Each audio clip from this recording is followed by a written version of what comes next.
Queridos amigos, buenas noches. Pues sí, después de tanto tiempo, y quizá porque uno sigue teniendo alma de poeta, esta puede ser una de las noticias más importantes, más misteriosas, sin duda más emocionantes que hemos contado.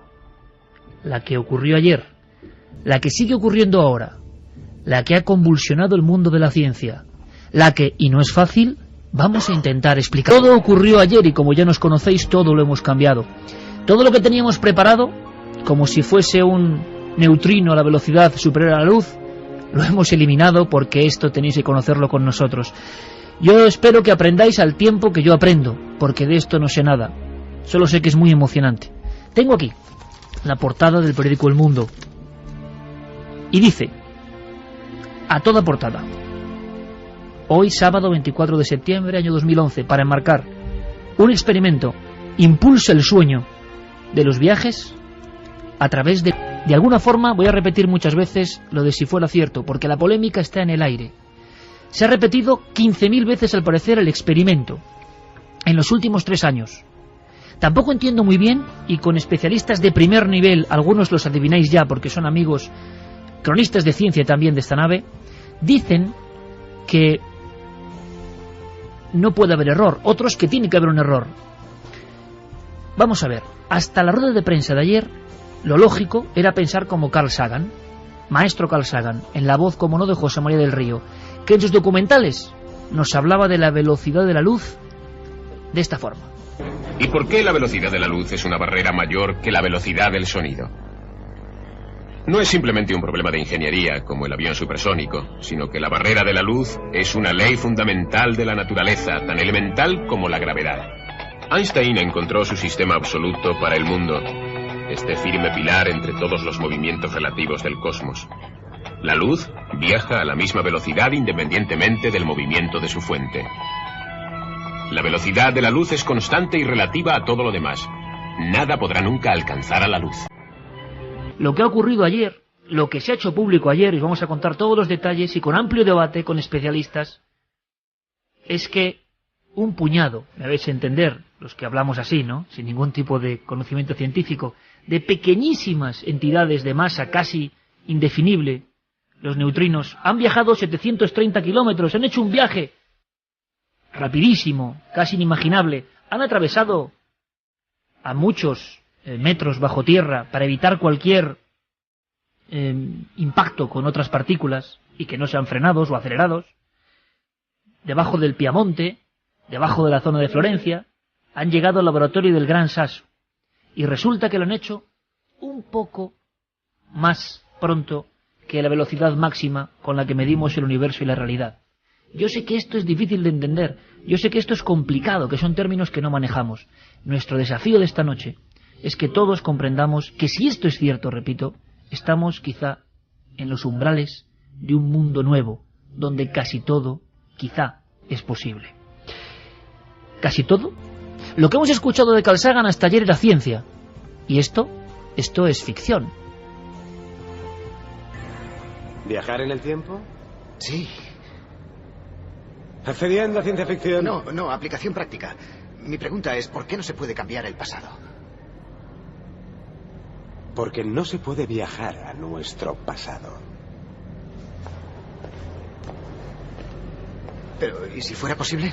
No lo... House era uno de los primeros en hablar de lo que le inspiraba este increíble experimento presentado ayer en Sociedad.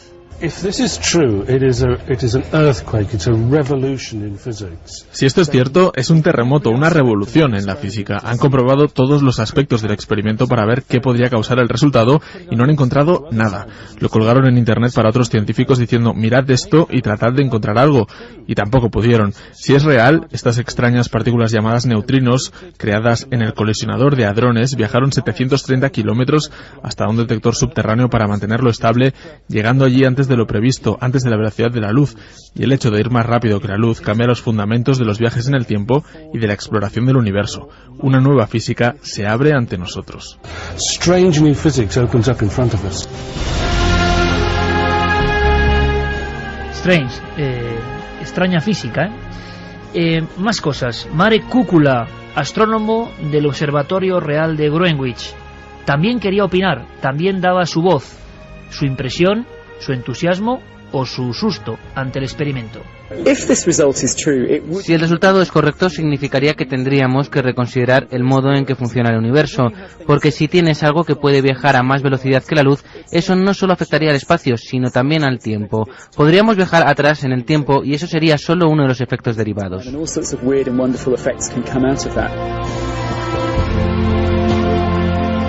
El físico espacial Martin Archer, otra palabra. También hay científicos que ahora mismo sospechan, otros piensan, imaginan, van directamente a esa posibilidad, viajar en el tiempo. Si entras en un mundo en el que se puede viajar más rápido que la luz, puedes tener a gente viendo cosas del pasado y por tanto obtienes el efecto antes de la causa. Y eso es un mundo que ni siquiera puedo plantearme por qué. ¿Cómo es un mundo donde las cosas ocurren antes de que las hagas? El hecho de que puedas viajar más rápido que la luz afecta a toda la ciencia. Si es real, cosas como los viajes en el tiempo entran en escena. Hay un gran peligro. Hicieron este experimento 15.000 veces, comprobaron cada detalle de las mediciones, pero ni siquiera ellos podían creerlo. Como aún no quieren llamar a esto un descubrimiento, van a celebrar una reunión esta tarde para que otros científicos traten de explicarlo.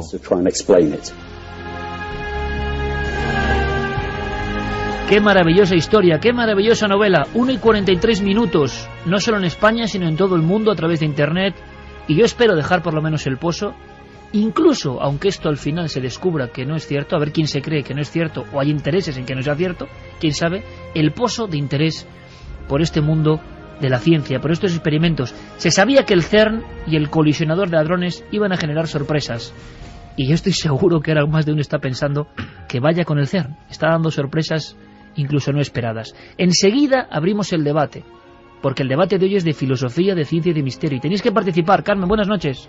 Buenas madrugadas, Iker. Hacemos una pregunta que luego nos dirá nuestro amigo José Manuel Nieves y bueno, y más compañeros y científicos de gran prestigio si es una barbaridad o no, pero hemos lanzado una pregunta para enganchar a todo el mundo porque hay un gran debate también. Hemos lanzado una encuesta en ikerjimenez.com donde puede votar todo el mundo. La pregunta es muy simple, se ha abierto la puerta a los viajes en el tiempo y las votaciones van muy parecidas, ¿eh? Sí, un 54%, no un 46%. Pueden seguir votando. También tenemos las líneas de contacto habituales abiertas, tanto en Twitter como en Facebook. Buscar La Nave del Misterio y también la página web www.cadenaser.com. Allí podéis poner vuestras preguntas, que seguro que son muchas. Yo me estoy haciendo ahora mismo, con lo que hemos escuchado, muchísimas preguntas. No sé si algunas tendrán respuesta esta noche. Y también nuestro mail, milenio3 con número @cadenaser.com. Vamos a sortear 3 ejemplares de Un dibujo en el viento, de Alejandro López Andrada. Hombre, un una magnífico historia escritor, misteriosa con tintes sobrenaturales. un magnífico escritor, Alejandro López Andrada, y buen amigo de este programa. Además tenéis 2 encuestas en ikerjimenez.com porque estamos eligiendo, y hoy se elige al final del programa, la noticia del año. Gracias, prácticamente 12.000 votos únicos, me parece increíble. Pero sigamos con algo importantísimo, la rueda de prensa. La rueda de prensa. ¿Qué pasaba en esa rueda de prensa? Hubo abucheos, hubo aplausos, se presentaban estos datos. Se ha conseguido que algo supere la velocidad de la luz. Y eso que es pequeñísimo, infinitesimal y que ahora no vale de nada, ¿qué será dentro de siglos? Me pregunto yo. ¿Cómo avanzarán los experimentos como han avanzado en el último siglo? ¿Qué se podrá proyectar en la distancia y en el tiempo dentro de años? Bueno, expectación brutal. Cuentan que son 160, lo he leído en el artículo de José Manuel Nieves en el ABC, excelente artículo, por cierto, a ver si luego hablo con el autor y le felicito, excelente artículo porque lo he entendido. Dice, esa distancia tan corta, esa distancia que han sacado los neutrinos a la velocidad de la luz, es tan corta y tan larga, de alguna forma lo decía Nieves, tan importante esas fracciones de tiempo, tan destructoras en muchos aspectos, tan mágicas en otros. Bueno, pues imaginaos a Darío Utiero, el representante, solo ante el peligro, porque son 160 científicos implicados en esto, pero él es el que hace de portavoz, presenta los resultados.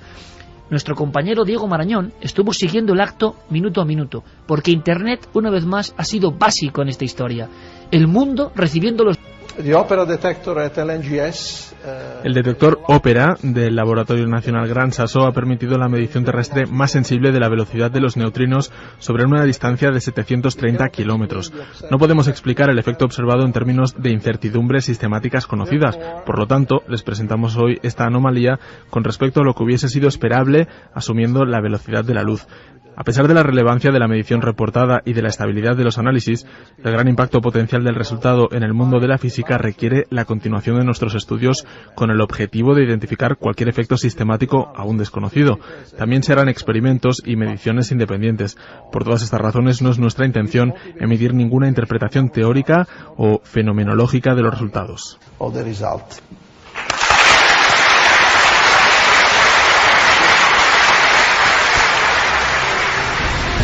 1:48, nuestro cronista en la red, para dar todos los datos y que tengáis más o menos las bases de algo que no es fácil de entender. Diego, compañero, buenas noches. Hola, Iker, buenas noches, ¿qué tal? Yo creo que un momento emocionante ese de la rueda de prensa a nivel mundial. Tú lo seguías con lápiz y papel. Repercusiones, ¿qué te llamó la atención? ¿Cómo era este hombre? ¿Cómo se expresaba? ¿Cómo fue la reacción de los colegas asombrados? Bueno, pues lo que acabamos de escuchar ocurría más o menos a las 5 de la tarde de ayer. La rueda de prensa empezaba una hora antes, a las 4. Hemos escuchado a Darío Autiero, un hombre hasta ahora prácticamente desconocido. Él es director del equipo, investigador en el Centro Francés de Investigaciones Científicas, y lo que hizo, creo que con toda humildad, con toda prudencia sobre todo, fue presentar los resultados que habían obtenido ante esos 160 científicos que yo supongo que estaban no solamente emocionados, sino conmocionados. Fue una rueda de prensa, Iker, un tanto compleja, no apta para cualquiera que se atreviese a estar pendiente de ella, porque se aportaron un montón de datos de gran nivel técnico, era duro de seguir. Hay que decir que fue muy útil una presentación de diapositivas que él usó en todo momento y que, por cierto, están disponibles para quien quiera ver los esquemas en la web del CERN. Y sobre todo a mí me llamó la atención, llámame superficial, pero me llamó la atención una fotografía en concreto en la que se mostraba la maquinaria usada para hacer las mediciones y que en la que se comparaba el tamaño de esa maquinaria con una persona. Y esa comparación era sencillamente brutal, monumental. Era increíble para los neófitos, para los profanos en ciencia, ver las entrañas del CERN. O sea, unas maquinarias que nos parecen inconcebibles, de la ciencia ficción. Pues bien, hablando del CERN, tenemos a alguien que ha trabajado en el CERN. Es toda una autoridad y es una mujer que además lo cuenta de una forma muy gráfica, no es nada fácil, y va a ser uno de los pilares de nuestro debate en el que podéis participar. Ojo, hay tantas cuestiones aquí pendientes, de tal calado, tan científicas, tan misteriosas y tan poéticas, tantas posibilidades, es como tejer un poco sueños, ¿no? Ella es Sonia Fernández Vidal, doctora en física cuántica, realizó la tesis en el campo de la información y la óptica cuántica, ha trabajado en el CERN, ni más ni menos, que es como decir el sacrotemplo de la ciencia actual, en el colisionador de hadrones, donde se ha producido este viaje asombroso más allá de la luz. Ha trabajado en el laboratorio de los Álamos, en fin, una auténtica figura de la ciencia, que además ha dado pasos en la divulgación, que ha hecho trabajos maravillosos para acercar la ciencia a los niños. De todo eso vamos a hablar. Sonia, desde la cadena SER en Barcelona. Buenas noches. Buenas noches, Iker. ¿Qué tal estáis? Bueno, imagino, muy bien, Sonia, encantados de escucharte. Imagino que estarás pensando que soy un poeta y un loco, pero esto me parece muy emocionante y yo no sé qué piensas tú a estas horas de la noche. Si esto puede cambiar mucho o estamos ante por lo menos un experimento tan a contracorriente y tan sorprendente como para estar todos muy alerta. Totalmente. De hecho, comparto al 100% tu entusiasmo y la ilusión. Y de hecho, una de las cosas que me gustaban también de la poesía que decías al principio, me recordaba, cuando hablabas que esto nos lleva hacia lo imposible, recordaba una frase de Arthur C. Clarke que decía que la única posibilidad de descubrir los límites de lo posible es aventurarse un poco más allá de ellos, hacia lo imposible. Y quizás es a lo que la comunidad científica se está enfrentando estos días. Y vamos a comentar esta noche. Pues bueno, fijaos, Sonia, que desde luego también tiene alma de poeta. Yo creo que Javier Sierra se acaba de emocionar. Javier, buenas noches. Hola, muy buenas noches. Una física que ha trabajado en el CERN y lo primero que te suelta es Arthur C. Clarke y esa gente que creía, anhelaba que lo imposible estaba ahí, con las yemas de los dedos se podía casi tocar, es bonito para esta noche. Bueno, quizá pensamos que los físicos son inmunes a la poesía, a los sueños o a las lecturas de ciencia ficción, y no es verdad. Muy probablemente detrás de cada uno de estos físicos, incluso los que han estado trabajando en estos años en estos experimentos del CERN, casi todos ellos empezaron a estudiar física precisamente porque en algún momento se conmocionaron leyendo a Arthur C. Clarke o viendo a Carl Sagan en televisión. Vamos a hacer también, Javier, tú has estado muy atento a la repercusión mundial. Hay grandes sorpresas de cómo se ha tratado esto. Sin duda. Uno de los reportajes, José Manuel Nieves, el hombre de la ciencia de alguna forma, aquí en la nave, y repito, él ha hecho un titular que me ha gustado muchísimo. José Manuel, compañero, buenas noches. Hola, ¿qué tal, Iker? Los físicos, página 48 de ABC de hoy, sábado 24 de septiembre de 2011, nuestro compañero que trabaja en la ABC, los físicos intentan salvar a Einstein. ¿Qué quieres decir con esto, José Manuel? Quiero decir, hay muchas bases que poner. Lo primero es que para entender un poco esto hay que entender muy brevemente por qué es tan importante la teoría de la relatividad, la teoría especial de la relatividad. Porque, ¿qué más da que una partícula viaje a 300.000 o a 300.006 kilómetros por hora, por segundo? ¿Qué más da, no? O sea, hay teorías científicas que se pueden revelar ciertas o no ciertas, más o menos acertadas. Y hay otras cosas que son dogmas y son axiomas. Esta es una de ellas, ¿no? ¿Por qué? Bueno, pues Einstein ya demostró, es muy fácil de entender. Tú cuando tienes un coche parado y empiezas a acelerar, el coche gana masa, es decir, tiene cada vez más masa. Entonces, si va a 50 kilómetros por hora y tú lo quieres poner a 100, tienes que inyectarle energía para que acelere desde los 50 hasta los 100. Una vez que estás en los 100, tiene más masa todavía. Si quieres ir a 130, tienes que inyectarle más energía todavía. Y esto son velocidades muy pequeñas. Ahora imaginémonos velocidades relativistas, es decir, de 200.000 kilómetros por segundo, o cerca de la velocidad de la luz, que es de 300.000. La cantidad de energía que hay que inyectar para ganar 1 kilómetro más por segundo es gigantesca. Y cuando llegamos al límite de la velocidad de la luz, es infinita. Entonces, no existe en todo el universo energía suficiente para acelerar un poquito más que la velocidad de la luz. ¿Y qué ha pasado, José Manuel? Claro, ¿qué ha pasado? Por eso yo estuve presente, estuve a través del ordenador, como todo el mundo, me tragué toda la presentación, que fue un seminario muy técnico, tiene razón nuestro compañero, y lo que hicieron allí fue intentar justificar qué es lo que habían hecho.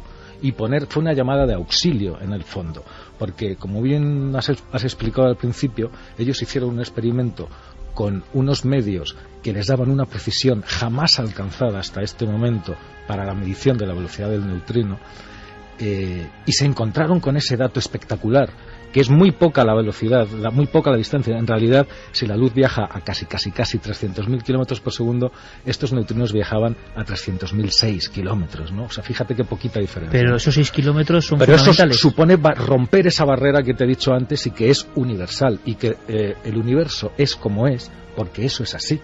Y nosotros, todas las pruebas que hemos hecho, toda la ciencia que se ha construido sobre esa verdad absoluta, funciona. Es decir, si eso no fuera verdad, no tendríamos satélites GPS, porque los satélites GPS están corregidos con las ecuaciones de la relatividad. Esto es muy interesante. La teoría de Einstein funciona porque comprobamos que funciona. Porque la realidad funciona. Claro, en las cosas. Entonces, muchos científicos creen que ha habido un error. Y José Manuel, yo te preguntaba. Sí. Hay muchos científicos ahora, por un lado, emocionados con las posibilidades. Todos. Algunos me decías que rezando para que se encuentre el error. Para que se encuentre el error. Pero verás, hay tres posibilidades. Una, que hayan cometido un error, que es la más sencilla, la más lógica.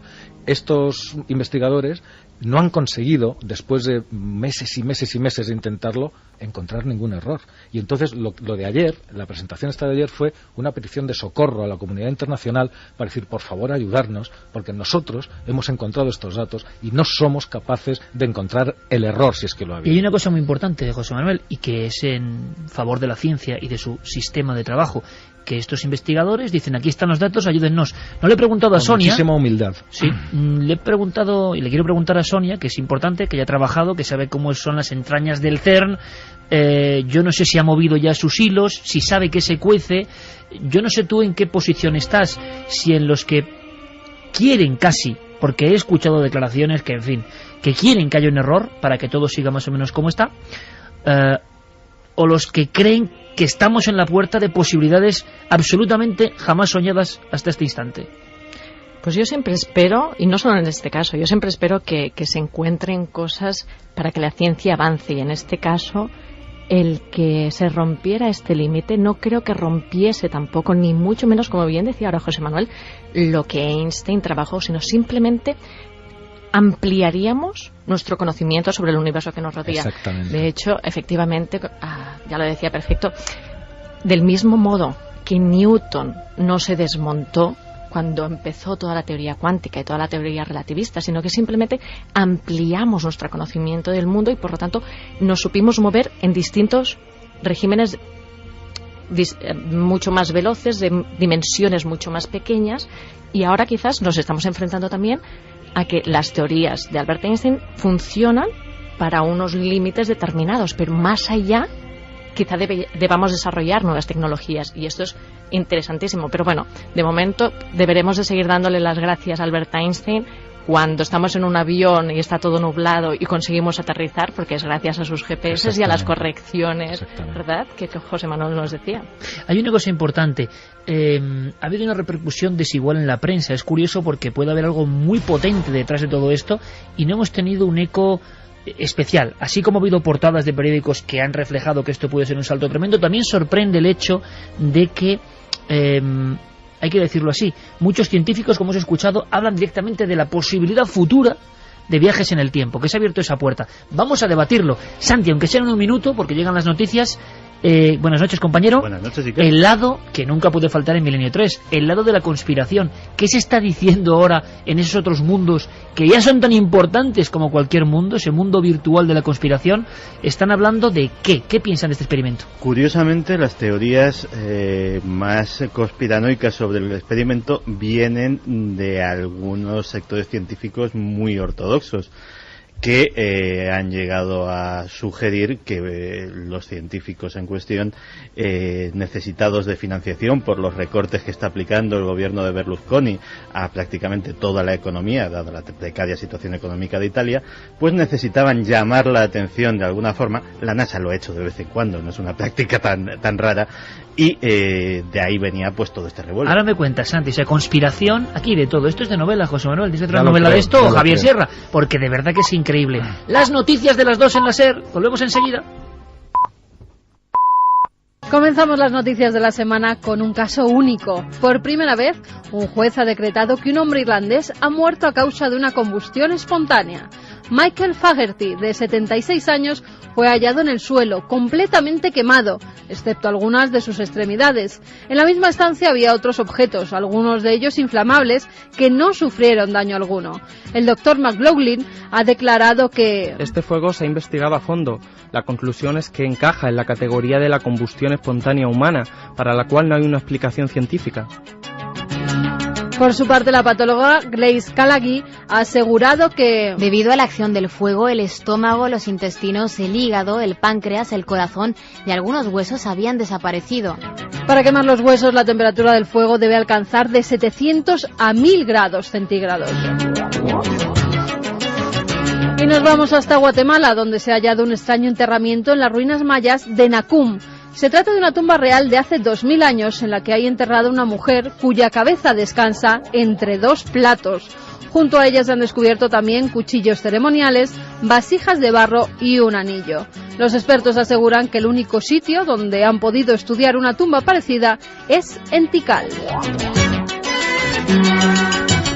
Y de Guatemala a Perú, donde una chica de 16 años ha sido sometida a un exorcismo. Al parecer, la joven comenzó a tener fuertes convulsiones mientras caía al suelo y chillaba que el demonio se la quería llevar. En ese momento se fue la luz del pasaje Gardenias, donde vive la familia.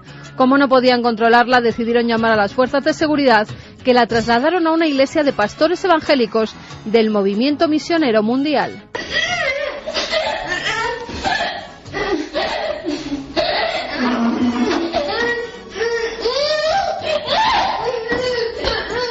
Tras 5 horas de exorcismo, por fin lograron calmar a la chica, que ya consciente aseguró que el diablo quiso quitarle su alma.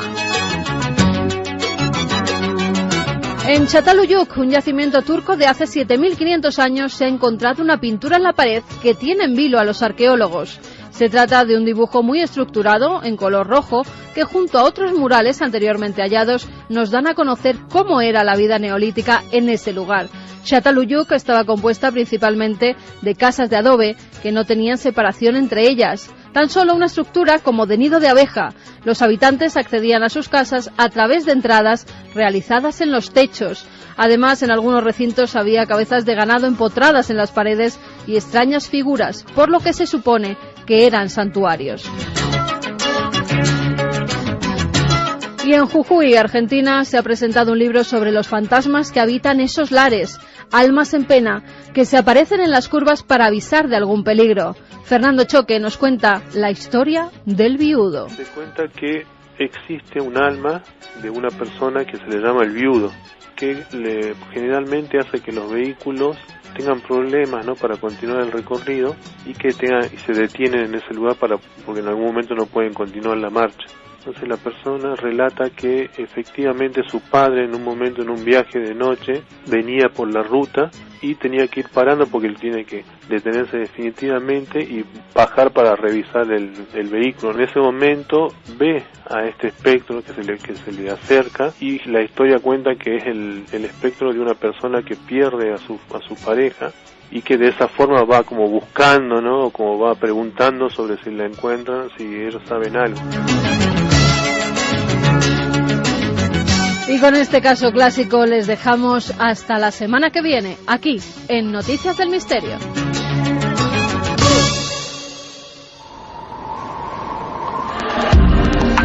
Nunca antes habías estado tan cerca de lo desconocido.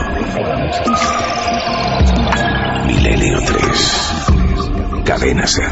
Tantos y tantos y profundos kilómetros cósmicos de diferencia de nosotros.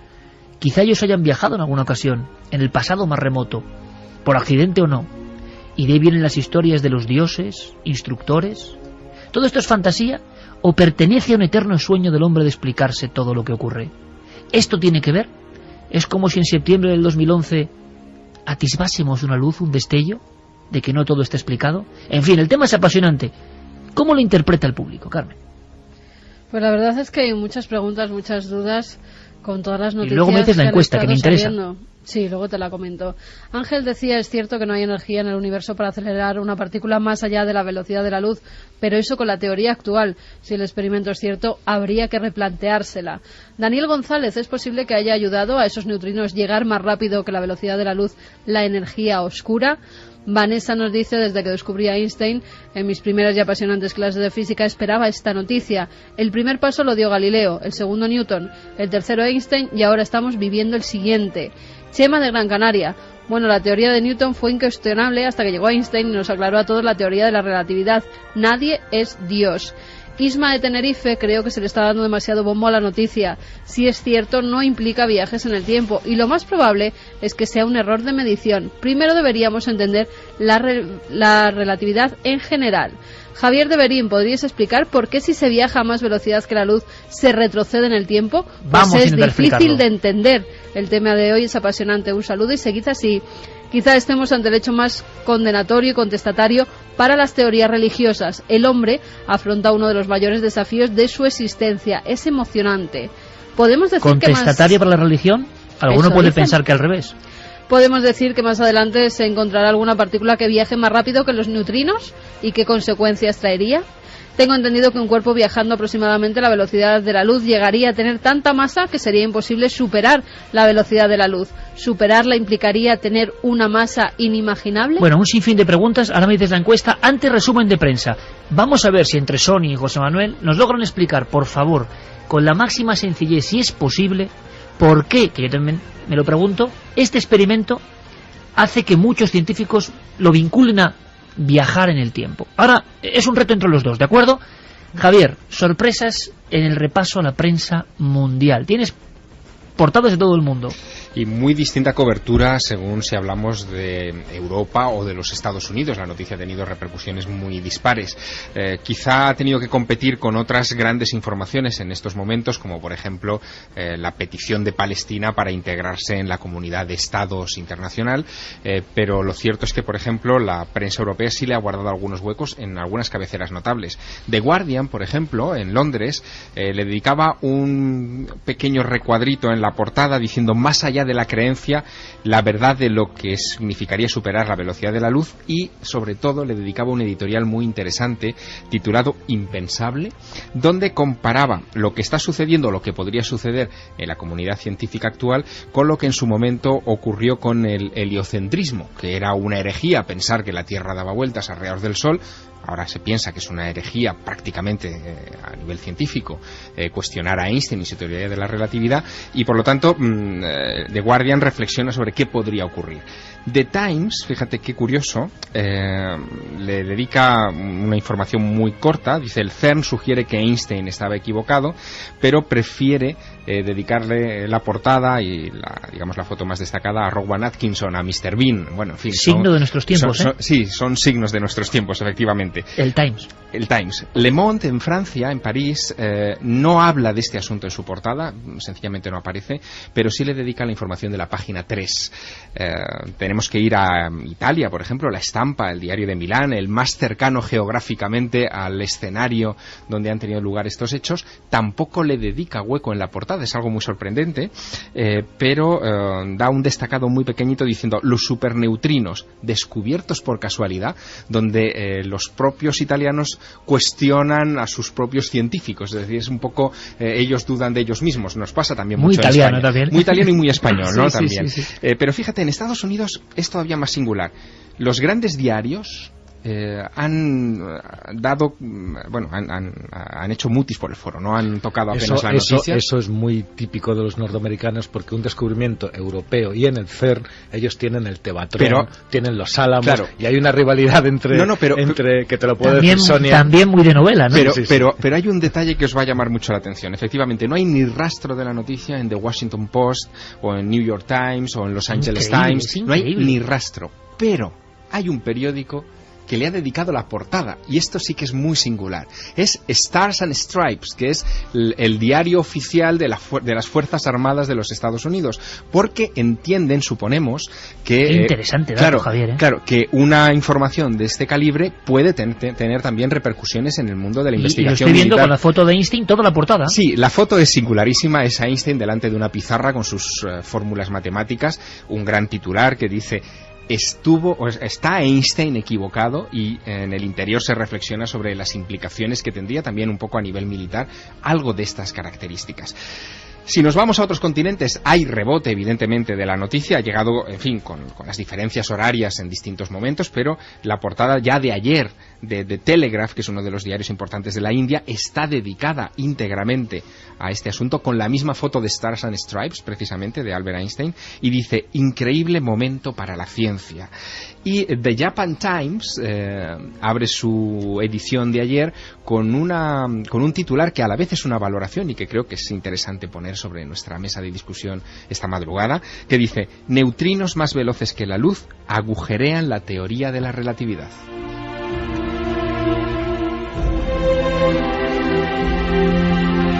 En las fronteras del océano cósmico, decía Carl Sagan, en las fronteras de una gran noticia, o no, que también hay sospechas, y también hay mucho mar de fondo, como vamos a ver. Comienza el debate, y yo le pido a Sonia, también a José Manuel. Sonia, muchos de los amigos, muchos muy jóvenes, bueno, de todas las edades, de todos los países, sobre todo de habla hispana, ahora nos escuchan, y yo no sé cómo lo estaremos haciendo, pero yo creo que era muy importante que tuviesen emoción por esta noticia, sea lo que sea, que es un momento importante. Vamos a ver qué ocurre. ¿Cómo explicarles y cómo explicarme que por qué este experimento se vincula con algo tan maravilloso y de ciencia ficción como viajar al pasado? ¿De dónde viene eso? ¿Por qué? Mira, todo esto viene a raíz de cuando Albert Einstein hizo sus postulados sobre la teoría de la relatividad. Una de las primeras cosas que tuvimos que entender los científicos, intentar asimilar también, era que el espacio y el tiempo no es algo absoluto. Hasta la llegada hasta finales del siglo XIX se creía que el espacio y el tiempo eran dos cosas separadas y el tiempo pasaba exactamente igual en todos los sitios del universo. Más o menos, de hecho, es lo que nuestro sentido común nos diría. Sin embargo, a partir de los experimentos y de la relatividad, se acabó demostrando que a medida que te mueves más rápido, suceden dos cosas extraordinarias, y es que el tiempo pasa más despacito y el espacio se estira. Por decirlo de algún modo sencillito. Y perfectamente entendible por todos. Exacto. Y por lo tanto, fíjate que si yo viajase muy, muy, muy, muy rápido, a velocidades cercanas a la luz, el reloj que yo llevase encima pasaría más despacio. No solo el reloj, sino que incluso los latidos de mi corazón. Por lo tanto, para mí, el tiempo estaría pasando más despacio. Eso es a medida que me voy acercando a la velocidad de la luz. Fíjate que cuanto más me acerco, más despacio, más despacio, más despacio pasa el tiempo. Hasta que si llegas a la velocidad de la luz, en teoría no pasaría el tiempo. ¿Qué sucede cuando, pum, doy un pasito más allá? Estoy haciendo una ilustración, también. Sí, perfecto. Entonces lo que sería es que de despacio, despacio, despacio a pararme, el tiempo empezaría a ir hacia atrás. Eso sería una manera un poquito de explicar por qué nos suscita pues toda esta imaginación también de que pudiésemos viajar en el tiempo. ¿Cómo se llama, Sonia, el libro que hiciste dedicado a los niños jóvenes? En la puerta de los tres cerrojos. Pues lo vuelvo a recomendar, Lo vuelvo a recomendar porque es un libro maravilloso, lo digo ahora mismo, para adentrar a los niños y a los jóvenes en un mundo tan apasionante, tan mágico, tan absolutamente mágico. La ilustración que acaba de hacer Sonia Fernández Vidal es eso, es como para... Pues seguro que muchos estamos visualizándolo. ¿Algo que añadir, José Manuel? Sí, bueno, no se podía explicar mejor que lo ha explicado Sonia, porque es fantástico. Simplemente aclarar, claro, todo esto que ella dice es así, pero un observador que esté, imagínate este señor que ve cada vez va acelerando más dentro de su cohete y para él va pasando el tiempo cada vez más despacio, más despacio, más despacio. Bueno, un observador que estuviera fuera de esa nave, para él el paso del tiempo sería normal. Es decir, cuanto más deprisa vaya ese señor dentro del cohete y para él el tiempo pase más despacio, fuera sigue pasando normal. Entonces, tú has oído hablar de la famosa paradoja de los gemelos. Dos gemelos, uno se queda en la Tierra, otro se monta en un cohete y se va a la mitad de la velocidad de la luz, y cuando vuelve, para él ha pasado, no sé, un mes, y en la Tierra han pasado 50 años. Bueno, es la película de Claro, Planeta de los Simios. Pero es exactamente eso, y eso es lo que dice la relatividad, y eso es lo que ha explicado Sonia.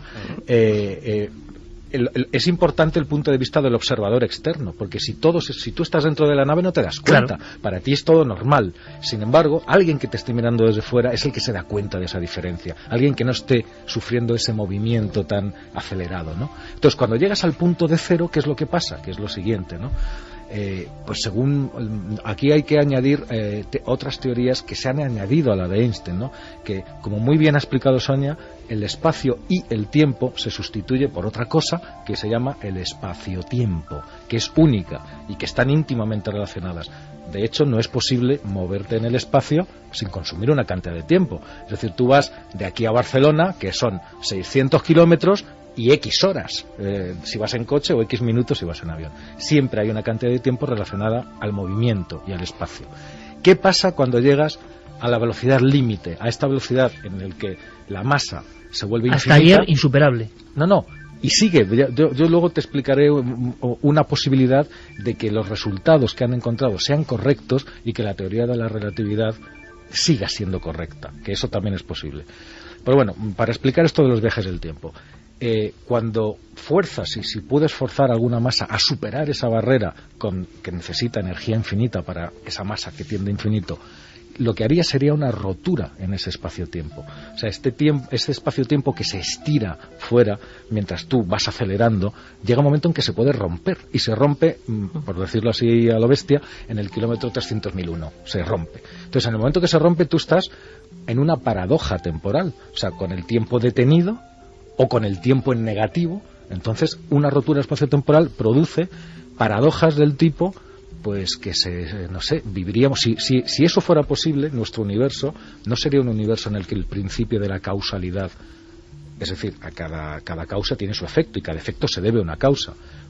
Se podrían dar cosas tan extrañas como que, no sé, como que veas el brillo de una supernova antes de que estalle la estrella, o se podrían dar fenómenos cosas de este tipo. consideradas como inconcebibles. Claro, pero ¿no? se ha especulado ya matemáticamente con eso. Claro, claro. ¿Qué podría ocurrir? Quiero decir, por ejemplo, no sé, yo estoy recordando ahora algunas discusiones muy animosas sobre qué ocurriría si de repente pudiéramos viajar hacia atrás en el tiempo, es decir, que por ejemplo yo viajara hacia atrás en el tiempo y matas a tu abuelo y o a mi padre y sí, antes de que yo naciera. Sí, pero cuidado, lo que estaban proponiéndose en muchas de esas discusiones, en esas especulaciones, es que tú viajabas a un universo paralelo, es decir, donde no podías interactuar. Exacto, no matabas a tu padre, sino que te ibas a una versión de tu padre. Exacto, a una versión de tu padre. Entonces, mira, me llevas directamente a lo que... Ahora todo el mundo está pensando en una imagen de un viajero del tiempo, tú imagínate, que no puede actuar con nuestro mundo, pero que está ahí. Todo el mundo, claro, está pensando, no sé, en las apariciones. En los fantasmas, por ejemplo, también se ha especulado al respecto. Mira, me lleváis justamente al punto donde yo quería ir para intentar explicar esto. Vamos a ver. No por esta noticia, se sabe que las partículas, en el mundo de las partículas subatómicas, pasan cosas muy extrañas. Aparentemente, y según la lógica macroscópica a lo que nosotros estamos habituados, cuando miras en el mundo de las partículas, muchas leyes de la física normal, de la que nosotros conocemos, no funcionan. Se teleportan. O sea, las partículas parece que se teleportan, parece que están en dos lugares a la vez, parece que viajan en el tiempo. No es la primera vez. Hay algunos experimentos y algunos trabajos que la única explicación para determinados comportamientos de las partículas es que estén procediendo de otro tiempo y que estemos detectando partículas hoy Vamos de a hacer otro una cosa, tiempo. José Manuel, que es importante. Este experimento, sea certero o no, nos va a permitir dar una serie de conceptos como la punta de un iceberg, conceptos como eso de dimensiones paralelas. Había proyectos incluso en el CERN, que luego nos contará Sonia, no sé si de incluso invisibilidad, teletransportación, que lo hablamos. Es decir, estamos en un momento en que quizá al gran público no le llegan cosas que se acercan a la magia más increíble y que están pasando. Antes de eso, ¿cómo va la encuesta? Vamos a repetir la pregunta para que la gente, si quiere, siga votando en ikerjimenez.com. La pregunta es: ¿se ha abierto la puerta a los viajes en el tiempo? Sí, 56,7%, no 43,3%. Está muy igualado. Aunque en cuanto a la noticia del año, que esta podía ser perfectamente la noticia del año, ¿qué teníamos? Teníamos la otra encuesta que hemos puesto durante varias semanas. Elige el tema del misterio del 2011. ¿Cuál es el tema del misterio? Tormentas solares, 26,4. Cometa Elenin, 27, que es el que va ganando por el momento. Wikileaks, 22,1. Y extraños sonidos de la Tierra, 24,5. Todo muy empatado. Elegimos la noticia del año, esto podía estar ahí. Diego Marañón, nuestro cronista en Internet, quiero que aporte qué está pasando en la red ahora mismo. Claro, esto tiene tal repercusión en Internet, se tienen que estar haciendo tantas cosas, a favor, en contra, qué supone esto, qué va a pasar, qué nos ocultan. Diego, ¿cuál es tu crónica? ¿Qué claves podrías destacarnos casi en titulares? Bueno, pues ayer, sobre todo durante todo el día, la noticia se estuvo replicando en las redes sociales, y creo, Iker, que se podría resumir lo que se vivió ayer en las redes sociales, en Twitter, en Facebook, haciendo un recuento, y hay, yo te diría, tres posturas o tres corrientes principales. La primera es la de aquellos que creen que podemos estar asistiendo a algo histórico y se emocionan y añaden un wow a cada noticia que repican. La segunda es la de aquellos que, estando emocionados igual que los primeros, piden prudencia, sobre todo mucha prudencia hasta que los experimentos se repitan con otros equipos, en otros lugares, bajo las mismas condiciones. Y luego están aquellos que son los que habéis comentado también en el programa, que solo quieren una cosa: que alguien encuentre un error. Eso sobre todo son los científicos, los encargados, los responsables de blogs científicos, de foros, que están empeñados en que hay un error, lo creen seguro que hay un error. Es que no conciben, creo que realmente no conciben que no pueda haberlo, o sea, porque todo, si no, es un castillo de naipes que se empieza a resquebrajar. Eso es lo que se está viviendo en las redes sociales. Sonia, tú como científica de primer nivel, estudiando durante muchos años el asunto de la física cuántica, ¿por qué esta reacción? ¿Es natural que muchos teman que esto se haga realidad, que no haya un error en este experimento dado a conocer ayer? Bueno, supongo que es natural, incluso como seres humanos, no solo como científicos, tener que despojarse de las creencias que uno tiene para aventurarse a lo nuevo, lo desconocido, siempre da miedo. Sin embargo, creo que En el mundo de los científicos, una de las grandes ventajas también es que cuando se encuentra una anomalía, como la que acabamos de encontrar ahora, algo que no se explica en el paradigma actual, en este caso en el paradigma de la física cuántica o relativista, una de las cosas que hacemos y debemos hacer los científicos, y es lo que ha hecho este grupo de científicos, es llevar a la luz esta anomalía y que toda la comunidad científica ahora mismo estudie, vuelva a reproducir estos experimentos y encuentre realmente... Yo estoy totalmente de acuerdo con lo que dicen, que hay que ser prudente hasta que no se puedan replicar estos experimentos y a partir de aquí desarrollar múltiples teorías que van a aparecer y van a surgir para intentar explicar y contemplar estas anomalías, integrarlas en un nuevo paradigma que puede surgir. Es el método científico. Efectivamente, Sonia, esto es la evolución, claro, la teoría de las revoluciones científicas de Thomas Kuhn, cuando explicaba cuál era el proceso de cambio de creencias o de cambio de paradigma en la comunidad científica. Sonia, cuéntanos, ¿quién tiene capacidad en estos momentos en el mundo para hacer el replicado de esos experimentos? Es decir, ¿quién tiene ese instrumental? Mucha gente. ¿Dónde se van a poner en marcha esa llamada de socorro? ¿Quién va a acudir al rescate de estos científicos perplejos, ¿no? Mira, por ejemplo, en Estados Unidos podrán replicar estos experimentos también. En Japón estaba el detector Super Kamiokande, que sin embargo ahora se estaban haciendo algunos retoques debido al terremoto que sí que afectó las instalaciones, pero por ejemplo el detector que hay en Japón, este Super Kamiokande, podrá también replicar todas estas mediciones. Es decir, la comunidad científica se va a volcar ahora mismo en encontrar nuevas teorías, explicaciones. Sonia, hay una cosa que no entiendo y le pregunto también a José Manuel, a los dos, primero a ti que has trabajado en el CERN ni más ni menos. Hay algo que yo, como periodista, no acabo de entender del todo y seguro que tiene una explicación. Viendo todas las reacciones, vamos a ver, ayer había una concentración de científicos, de físicos en Santander, si no me equivoco, donde había personajes importantísimos del CERN y de otras partes. Parecían muy sorprendidos, incluso con la propia noticia. Y me da la impresión de que todo el mundo lo ha cogido un poco a contracorriente. Es decir, estos experimentos cuando se presentan, este grupo que ha lanzado los neutrinos 730 kilómetros aproximadamente y han conseguido algo prodigioso que para algunos tiene implicaciones hasta con diferentes dimensiones, viajes en el tiempo, esto se mantiene en súper secreto hasta que ¡pum!, se hace una presentación o se publica un trabajo. Entre científicos ya lo sabían, porque no se mantiene en secreto. Pero ya lo sabían, pero da la impresión, José Manuel, perdóname, pero he seguido y algunos decían que estaban como desarbolados. Pues las últimas 3 o 4 semanas lo han mantenido en secreto porque han hecho lo indecible para buscar el error. Sobre todo durante el último mes y durante este periodo sí lo han mantenido en secreto los del CERN, pero lo que te insisto, lo que hicieron ayer fue lo que hay que hacer, como dice Sonia, porque el método científico es así. Ningún descubrimiento científico es dado por bueno hasta que un grupo independiente del que ha hecho o que dice que ha hecho el descubrimiento es capaz de reproducirlo en las mismas condiciones. A nivel conspiranoico, eso vale para todo, claro, eso vale para todo. Motivarán, se publicará, que imagino que Santi está pensando eso, dentro de unos días, que esto es un enorme error.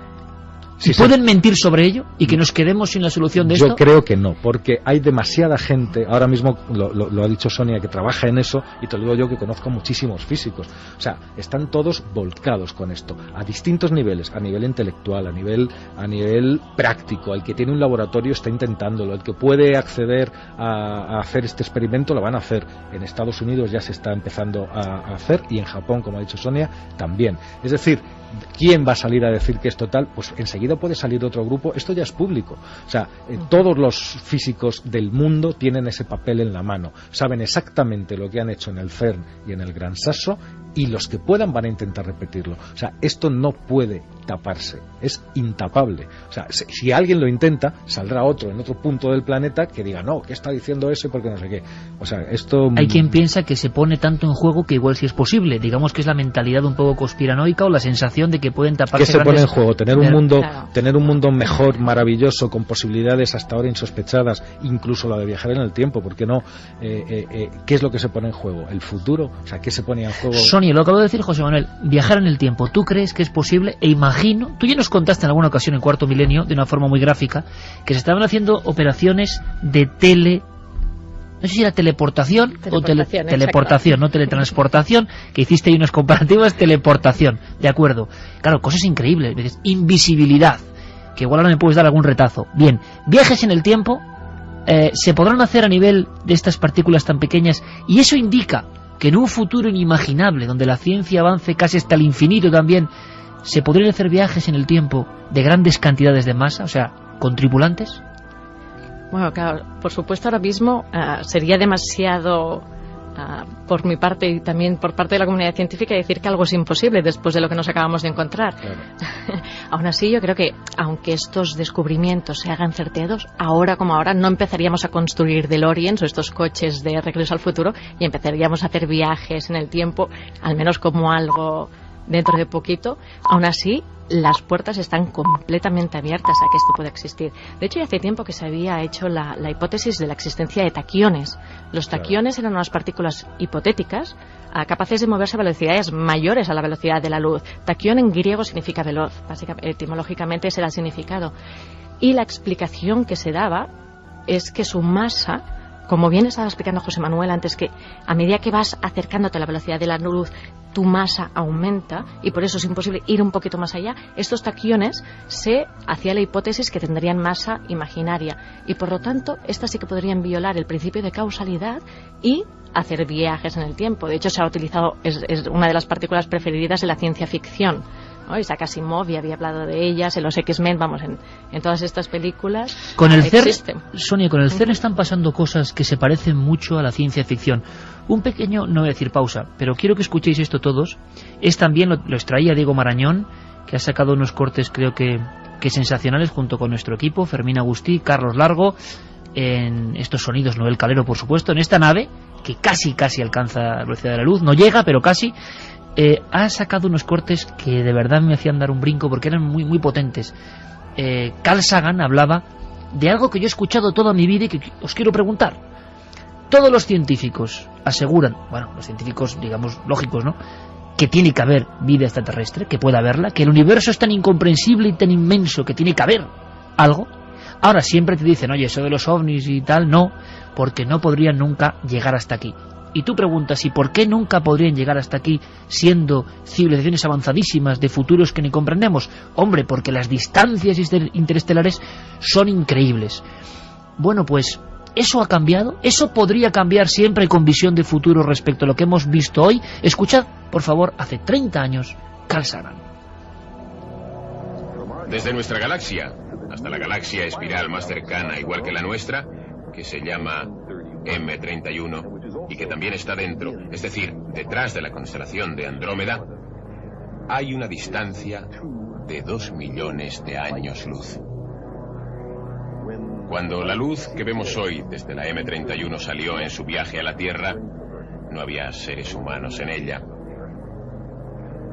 En astronomía hay distancias mucho mayores. La distancia desde la Tierra hasta los cuásares más lejanos es de 8 a 10.000 millones de años luz. Los vemos tal y como eran antes de que la Tierra se formara. ¿Pero existe un método para viajar a las estrellas en un tiempo más corto? ¿Podemos acercarnos a la velocidad de la luz? ¿Y cuál es el secreto de la velocidad de la luz? ¿No podemos viajar aún más rápidamente? Resulta que hay algo muy extraño respecto a la velocidad de la luz. Algo que es la clave para nuestro entendimiento del tiempo y del espacio. Pero José Manuel, permíteme, ese papel que tú has hecho, hacemos el experimento ahora mismo en casa, yo cojo el papel, pongo así, claro, y doblo, y los dos puntos se tocan. Exacto. Quiere decir... Es una cuestión de curvatura, claro, del espacio-tiempo. Que alguien puede estar visitando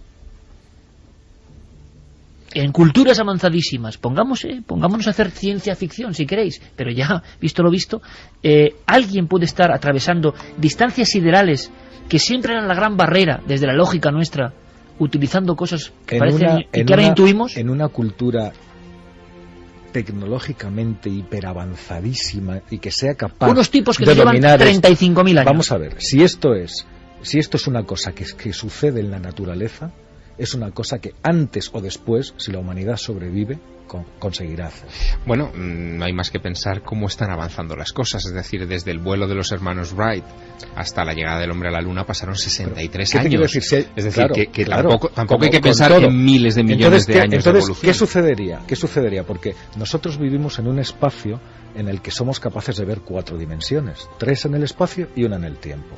Pero eso no siempre ha sido así. Es decir, en el origen del universo, durante el Big Bang, probablemente hubo hasta 7 dimensiones más las 4 que conocemos son 11. ¿Y qué pasó con ellas? 11 dimensiones materiales. Bueno, pues esas dimensiones, el principio del universo era una sopa, un caldo de partículas incandescentes, no había ni átomos, ni siquiera núcleos, porque cada vez que una partícula se acercaba a otra, era bombardeada por las demás que estaban a un nivel de energía a miles de millones de grados que es impensable hoy, y que eso nos ha vuelto a suceder. ¿Y qué pasa? Al mismo tiempo se fue expandiendo el universo, y al expandirse se fue enfriando. Y al enfriarse, esas 7 dimensiones que se congelaron, se perdieron. Sí, una especie de congelación. Exactamente, es muy buen término. Y nos quedaron en esta parte del mundo macroscópico las 4 que conocemos. Pero en el mundo de las partículas subatómicas es posible que queden conexiones con esas 7 dimensiones físicas. Es maravilloso. Y eso es lo que podrían haber estado haciendo. Y si eso fuera así, que estamos empujando mucho, ¿no? Sí, empujando pero si mucho. eso fuera así, la velocidad de la luz sigue siendo respetada, no ha sido violada. Einstein tiene toda la razón, lo que pasa es que Einstein no podía penetrar en ese mundo. Hombre, es que era mucho ya, ¿no? Pero eso significa que el universo es mucho más complejo de lo que se imaginó. Vamos a ver. De hecho, me encanta cómo lo explica José Manuel, se me estaban poniendo los pelos de punta igual que escuchar a Carl Sagan. José Manuel, oye, vaya piropo que te acabo de echar, ¿eh? Vaya piropo que te acabo de echar, madre mía. Y compararte con el amigo Carl, ni más ni menos. El grande. Sonia, importante, yo digo, vamos a poner, o vamos a quitar, nos vas a quitar ensoñaciones, que aquí estamos todos como estamos, sobre todo esta parte, o nos vas a arrojar más dudas a lo que decía José Manuel, es decir, la paradoja esta del papel que me ha parecido fantástica, algo tan simple.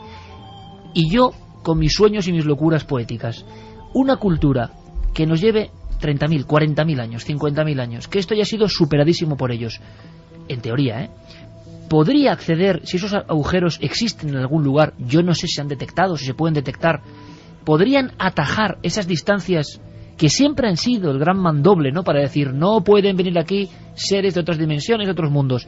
¿Eso podría ocurrir, Sonia? Siempre especulando.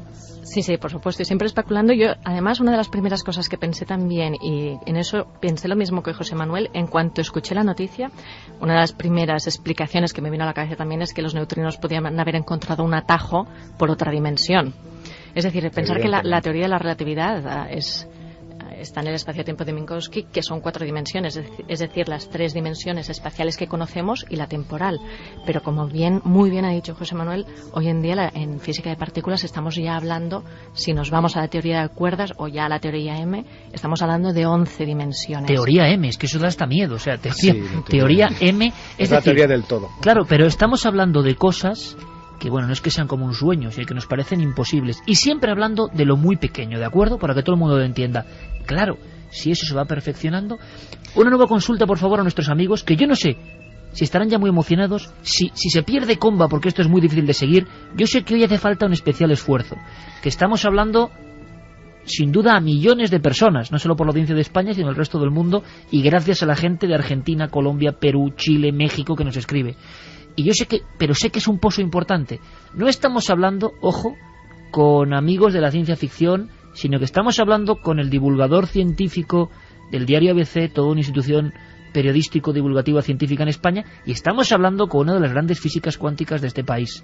Y están contando cosas que yo pienso, siempre estamos con los misterios de los misterios, pero es que esto supera cualquier misterio. Es más misterio que esto. ¿Qué opina nuestro público? No, hay más misterio que este. O sea, está el misterio de qué hay después de la muerte, por ejemplo, ¿no? Sí, pero por ahí le anda, No, por ahí le anda. Claro, pero fíjate... Porque hasta podría estar relacionado. Hasta podría, pero déjame decir una cosa que evidentemente es dar un paso todavía más allá de lo que habéis estado contando hasta ahora en la mesa, pero a mí me da la sensación de que quizá esto en el futuro, en un futuro lejano, se puede contemplar como el primer paso que hemos dado para garantizar la supervivencia de la raza humana, porque si esto es como parece, podríamos haber encontrado la manera de salir del planeta Tierra.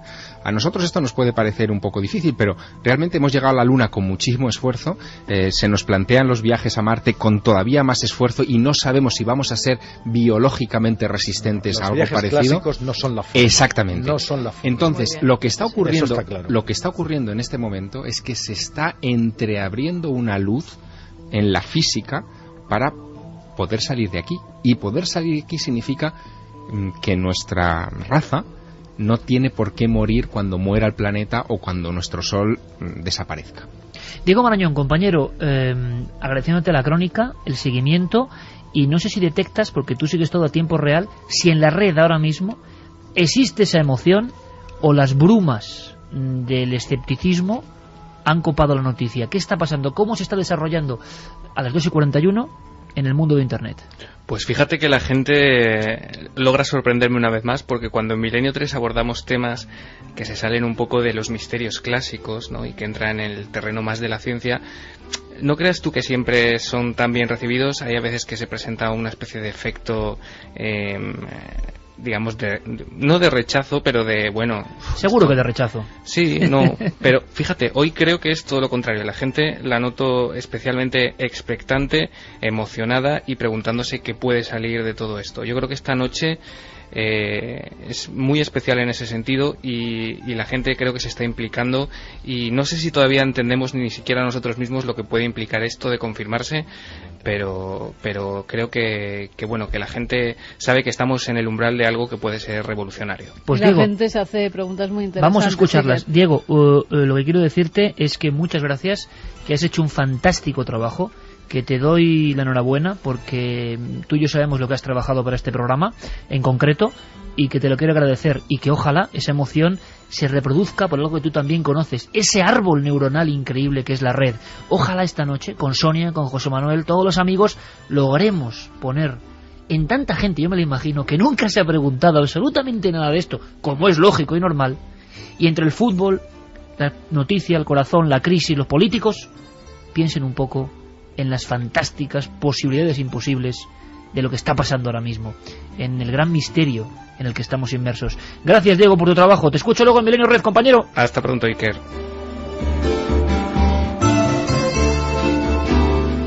Pues mira, Juan Manuel Martín Castillo dice: no estoy de acuerdo. Entonces, ¿por qué no han tardado 0 segundos? ¿De qué depende el espacio que deciden recorrer por el atajo? Javi desde Vergara, muy bonita la explicación de Sonia, nos ha hecho de manera fácil. Bueno, es interesante lo que ha dicho, porque no ese atajo es total, ¿no? Es decir, solo de un porcentaje mínimo, ¿no? Ojalá lo supiéramos, ojalá. De Sonia decía que ha dado una explicación de manera muy fácil y que eso hace cambiar la manera de pensar y abrir nuestro concepto del conocimiento. Sois geniales, gracias. Raquel Mejías Laguna: un grupo o más debe reproducirlo, es lo que se llama revisión por pares o peer review. En todas las ciencias es así. Que es muy interesante, es decir, que eso, por ejemplo, hay que decirlo, yo haría un mea culpa en el sentido, el mundo del misterio, o otros mundos, cuidado. Lo decía hace poco el doctor Cabrera, ¿no? Entre 100 físicos y 100 pintores, los 100 pintores son los que ven fantasmas.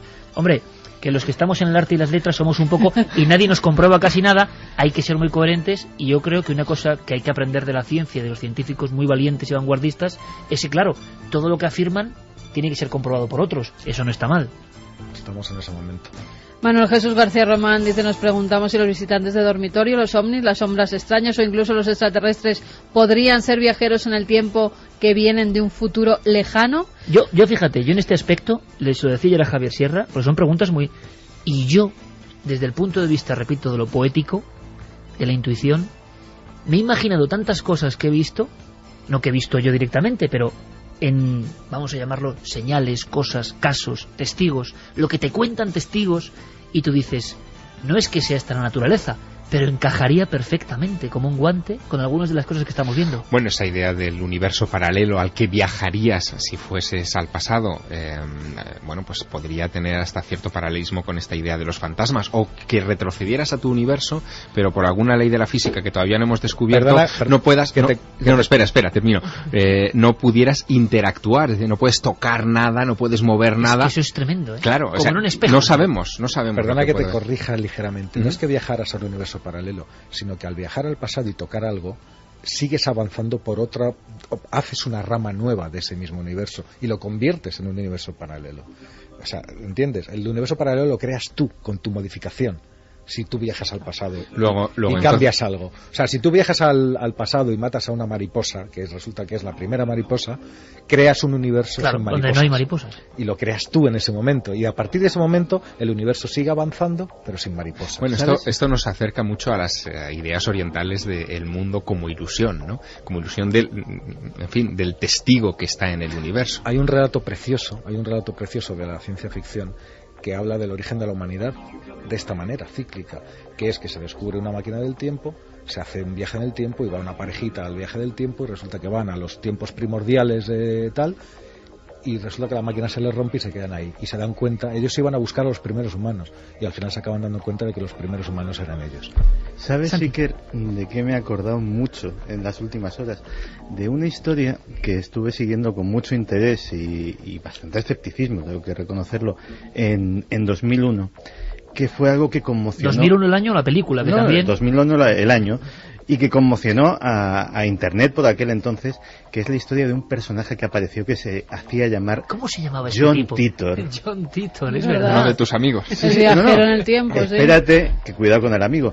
John Titor, nunca nadie le puso cara, estuvo durante unas semanas lanzando mensajes extraños en Internet afirmando que él era un viajero del tiempo, contando más o menos su historia. La inmensa mayoría de la gente pensaba que era un farsante y hubo gente que le creyó también.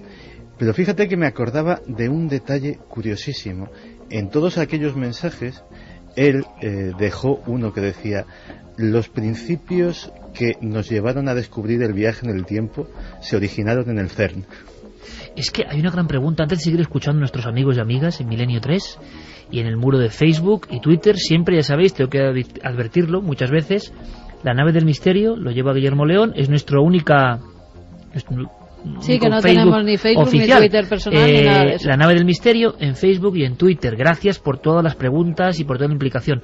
Sonia, ¿el CERN está dando excesivas sorpresas? Es decir, nos da la impresión desde fuera, desde el desconocimiento total, ya se está utilizando en novelas, ¿no? Ya lo hemos visto en bestsellers como Dan Brown, y es que es muy potente.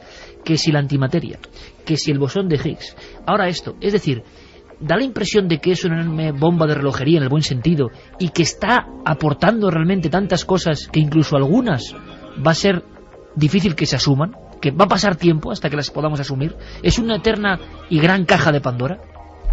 Bueno, espero que así sea, sobre todo para el avance de la ciencia. Pero efectivamente quizá llegábamos ya en un punto en el que todas las teorías que estábamos desarrollando desde el mundo de la física cuántica y de la relatividad, en cuanto al marco teórico, estaba bastante estable, y realmente tener todos estos experimentos que iban a buscar directamente ese bosón de Higgs, que iban, bueno, también dan sorpresas porque, por ejemplo, el experimento de Gran Sasso lo que quería ver era las oscilaciones de neutrinos, cómo cambiaban de un tipo de neutrinos a otro, y sin se embargo, encuentran con esa han sorpresa. Encontrado esta sorpresa.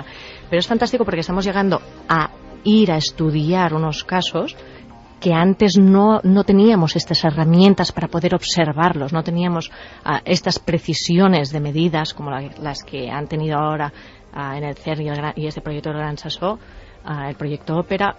En el LHC vamos a llegar a unos parámetros de régimen donde podremos encontrar el bosón de Higgs si existe, y si no existe, no será un drama, sino todo lo contrario, será otra sorpresa inesperada, por supuesto, y todos los científicos también estarán revolucionarios. Oye, tú me hablabas, Sonia, de invisibilidad. ¿Se está trabajándose en esa línea? Lo que entendemos como invisibilidad, ¿es otra de esas realidades que parecen de los superhéroes que ya estáis trabajando sobre ellas? Exacto, efectivamente. En este caso no en el CERN, pero sí en Estados Unidos ya ha habido algunas universidades que a través de metamateriales lo que están consiguiendo es desviar los haces de luz para conseguir la invisibilidad.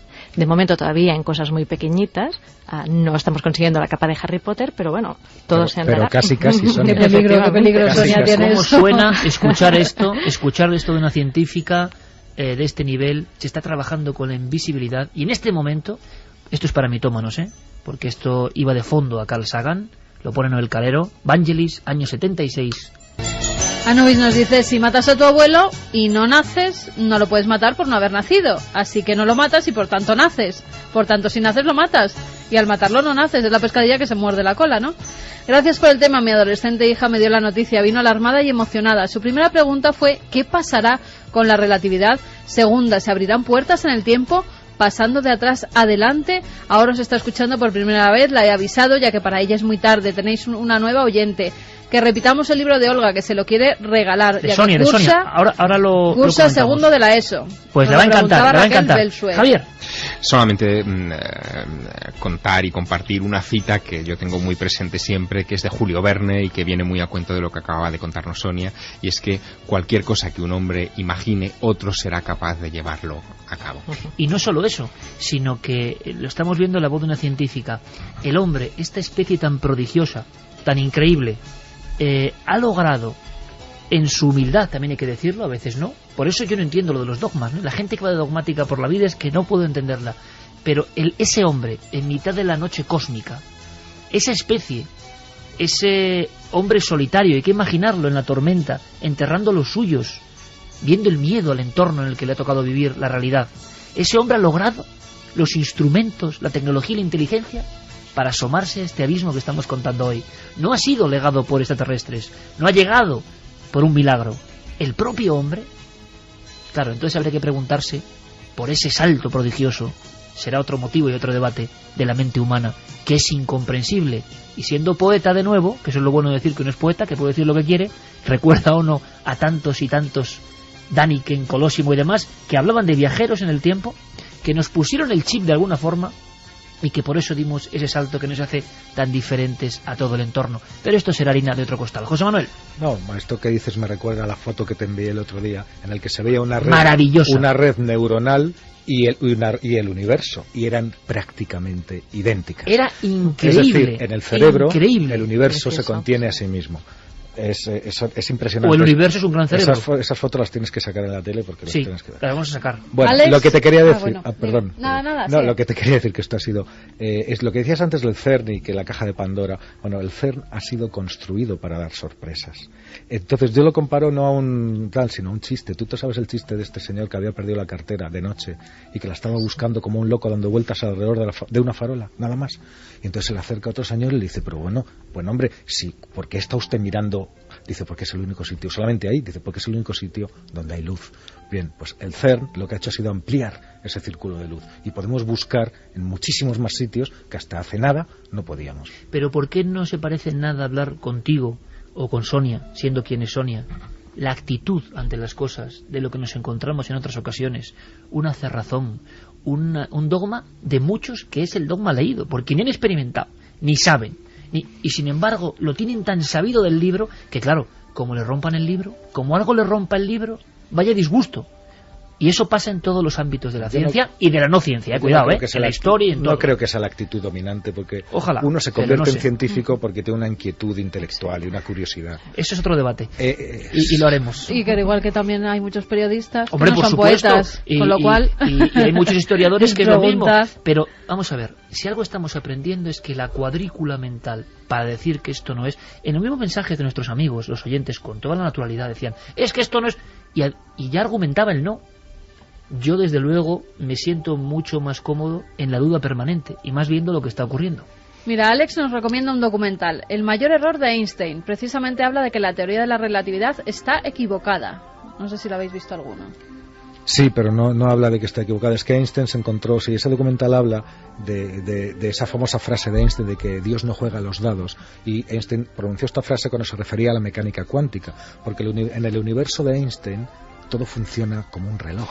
Perfecto, la gravedad, los campos gravitatorios, todo es perfecto. Y la realidad cuántica, o sea, la mecánica, la física cuántica, que es más o menos de la misma época de su origen que la teoría de la relatividad a principios del siglo XX, lo revoluciona todo, porque te habla de un mundo en el que las leyes de la física normales no funcionan, donde las cosas pasan a la vez, donde los electrones atraviesan barreras físicas y se proyectan en pantallas que están detrás de la barrera física que tú le pones y no los puedes contar, donde hay principios de incertidumbre, donde no puedes saber nada. O sea, si sabes dónde está un electrón, por ejemplo, no sabes hacia dónde va. Tendríamos que hacer algo secuenciado en la tele o en la radio de lo que está pasando con todas estas cosas, porque es increíble. José se pregunta si este descubrimiento podría tener relación con los llamados agujeros negros.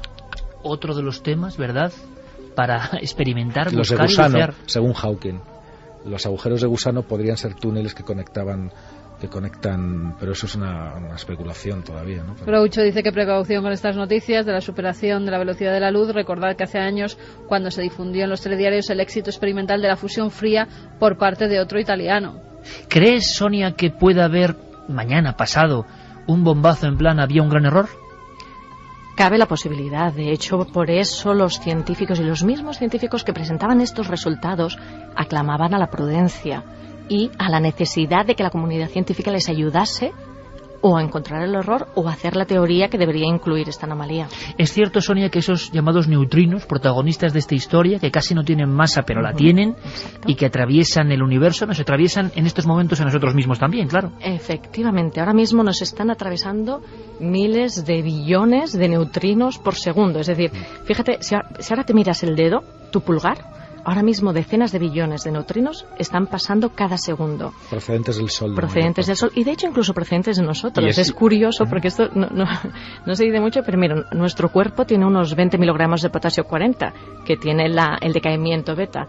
Por lo tanto, más o menos tu cuerpo, Iker, ahora mismo estás enviando a José Manuel y a Javier estás emitiendo al día 340 millones de neutrinos desde tu cuerpo. Efectivamente. El decaimiento beta es una desintegración de un determinado tipo de partículas cuyo resultado de esa desintegración es un neutrino. Exacto. Y si me permitís hacer también un poquito de poesía, Iker piensa que estos neutrinos que estás emitiendo, como estos neutrinos son como fantasmas que lo atraviesan absolutamente todo, los estás emitiendo hasta los confines del universo, llevando una señal de que tú estás existiendo. Extraño asunto este de los neutrinos. Se supone que el Sol es la mayor fuente emisora de neutrinos que tenemos cercanas a nosotros, ¿no? Y es verdad que hay un misterio ahí respecto a que por cálculos deberíamos recibir el triple de neutrinos en la Tierra de lo que recibimos. Eso que llaman el misterio del problema de los neutrinos solares. ¿A dónde van a parar? Efectivamente, esa pregunta, esas cuestiones van a ser para otro día, compañeros. Es imposible. Se nos ha ido hora y media de debate apasionante. Qué bonito, Sonia, eso de cómo luego están los neutrinos que proceden directamente del Big Bang. Lo comentaremos. Ojalá esto sea un paso adelante. Sonia, repetimos tu libro editorial, por favor. La puerta de los tres cerrojos, de la editorial La Galera. Pues nuestra recomendación, ¿verdad? Le está preguntando muchísima gente. Una científica muy joven, divulgadora, que lo cuenta tan sencillo, es una rara avis. Yo la llamé en televisión nuestra Carl Sagan española, pero ella la ha llamado Carl Sagan a José Manuel Nieves. O sea que igual tiene que hacer un programa juntos, quién sabe. Estamos en super...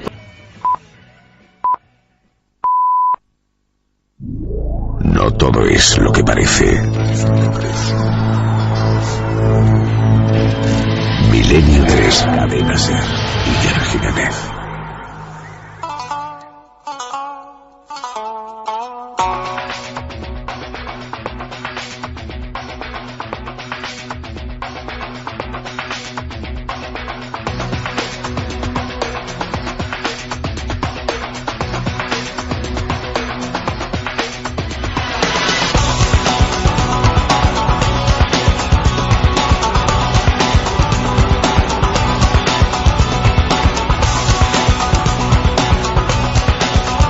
Y 6 minutos con el ritmo de Tembi que pone en el calero. Regresa a nuestra nave.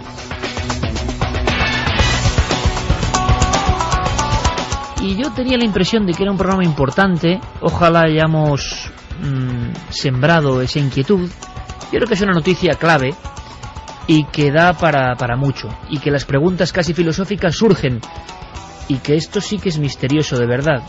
Y además, como está pasando últimamente, el misterio, hasta de la forma más incomprensible, se aparece de alguna forma. Está presente. Seguramente los fenómenos extraños tienen algo que decir. Seguramente estamos muy lejos todavía de encontrar la llave, la clave, que una ciencia y lo que hace el hombre, lo que descubre el hombre, con todas las visiones, con todas las apariciones y con todas las cosas que nos parecen hoy increíbles. ¿No decía Javier también Clark aquello de cualquier tecnología superior será imposible de distinguir de la magia?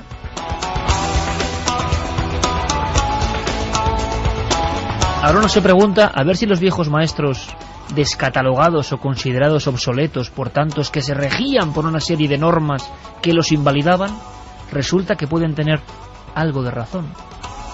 ¿Es posible? Se nos están cayendo los argumentos de muchos escépticos, es decir, alguien que decía que no se podía superar la velocidad de la luz y que por lo tanto era imposible el contacto interplanetario, que la física se regía por unas leyes muy estables, marcadamente rígidas. Bueno, pues todo eso se está viniendo abajo gracias a los avances punteros precisamente en esta disciplina. Es al nivel de lo de las piedras que caen del cielo, ¿eh? Exactamente, es lo mismo, o lo que hablábamos antes, lo que decía The Guardian respecto a la teoría heliocéntrica, considerada herejía, y que después, en fin, la tecnología del momento, los telescopios del momento, demostraron que estaba en lo cierto. El telescopio de Galileo es el colisionador de hadrones en estos momentos del CERN. De todas formas, los egos, las envidias, los científicos también son seres humanos. Hay un pequeño detalle que he omitido para no poner en un compromiso a nuestra invitada, pero es que esa teoría de que, bueno, podía ser un golpe de efecto debido a la financiación, etcétera, etcétera, procedía ni más ni menos que de un físico teórico español que trabaja también en el CERN.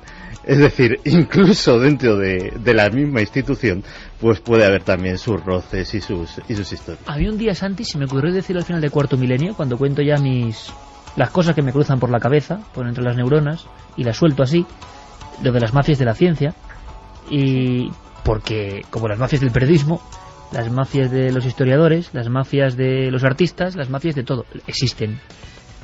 Pero hay una tendencia en el ser humano a considerar hoy la ciencia como algo libre de cualquier pecado, como algo absolutamente aséptico, como algo que es lo que es. Si lo dice un científico, tiene la misma verosimilitud y certeza hay en ese postulado, con los mismos errores y aciertos que antes lo decía un religioso, por ejemplo. Y yo he visto en mucha gente los mismos malos procedimientos del dogma. Me da igual que sea religioso, científico o culinario, es que me da lo mismo. El dogma.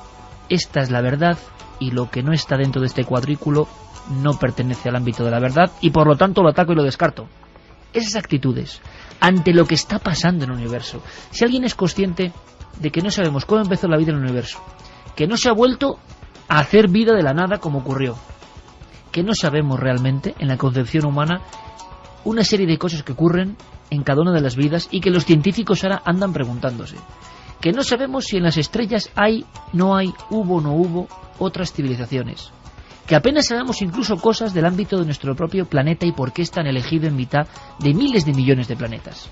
Y en mitad de esa bolita azul, punto azul pálido, que atraviesa universos infinitos donde no sabemos nada de nosotros ni de lo que nos rodea, mucha gente se comporta con la suficiencia de creer que sabe. Y eso me deja tan sorprendido. Es el gran enigma humano. Claro, también se vive y se está mucho más cómodo, ¿no?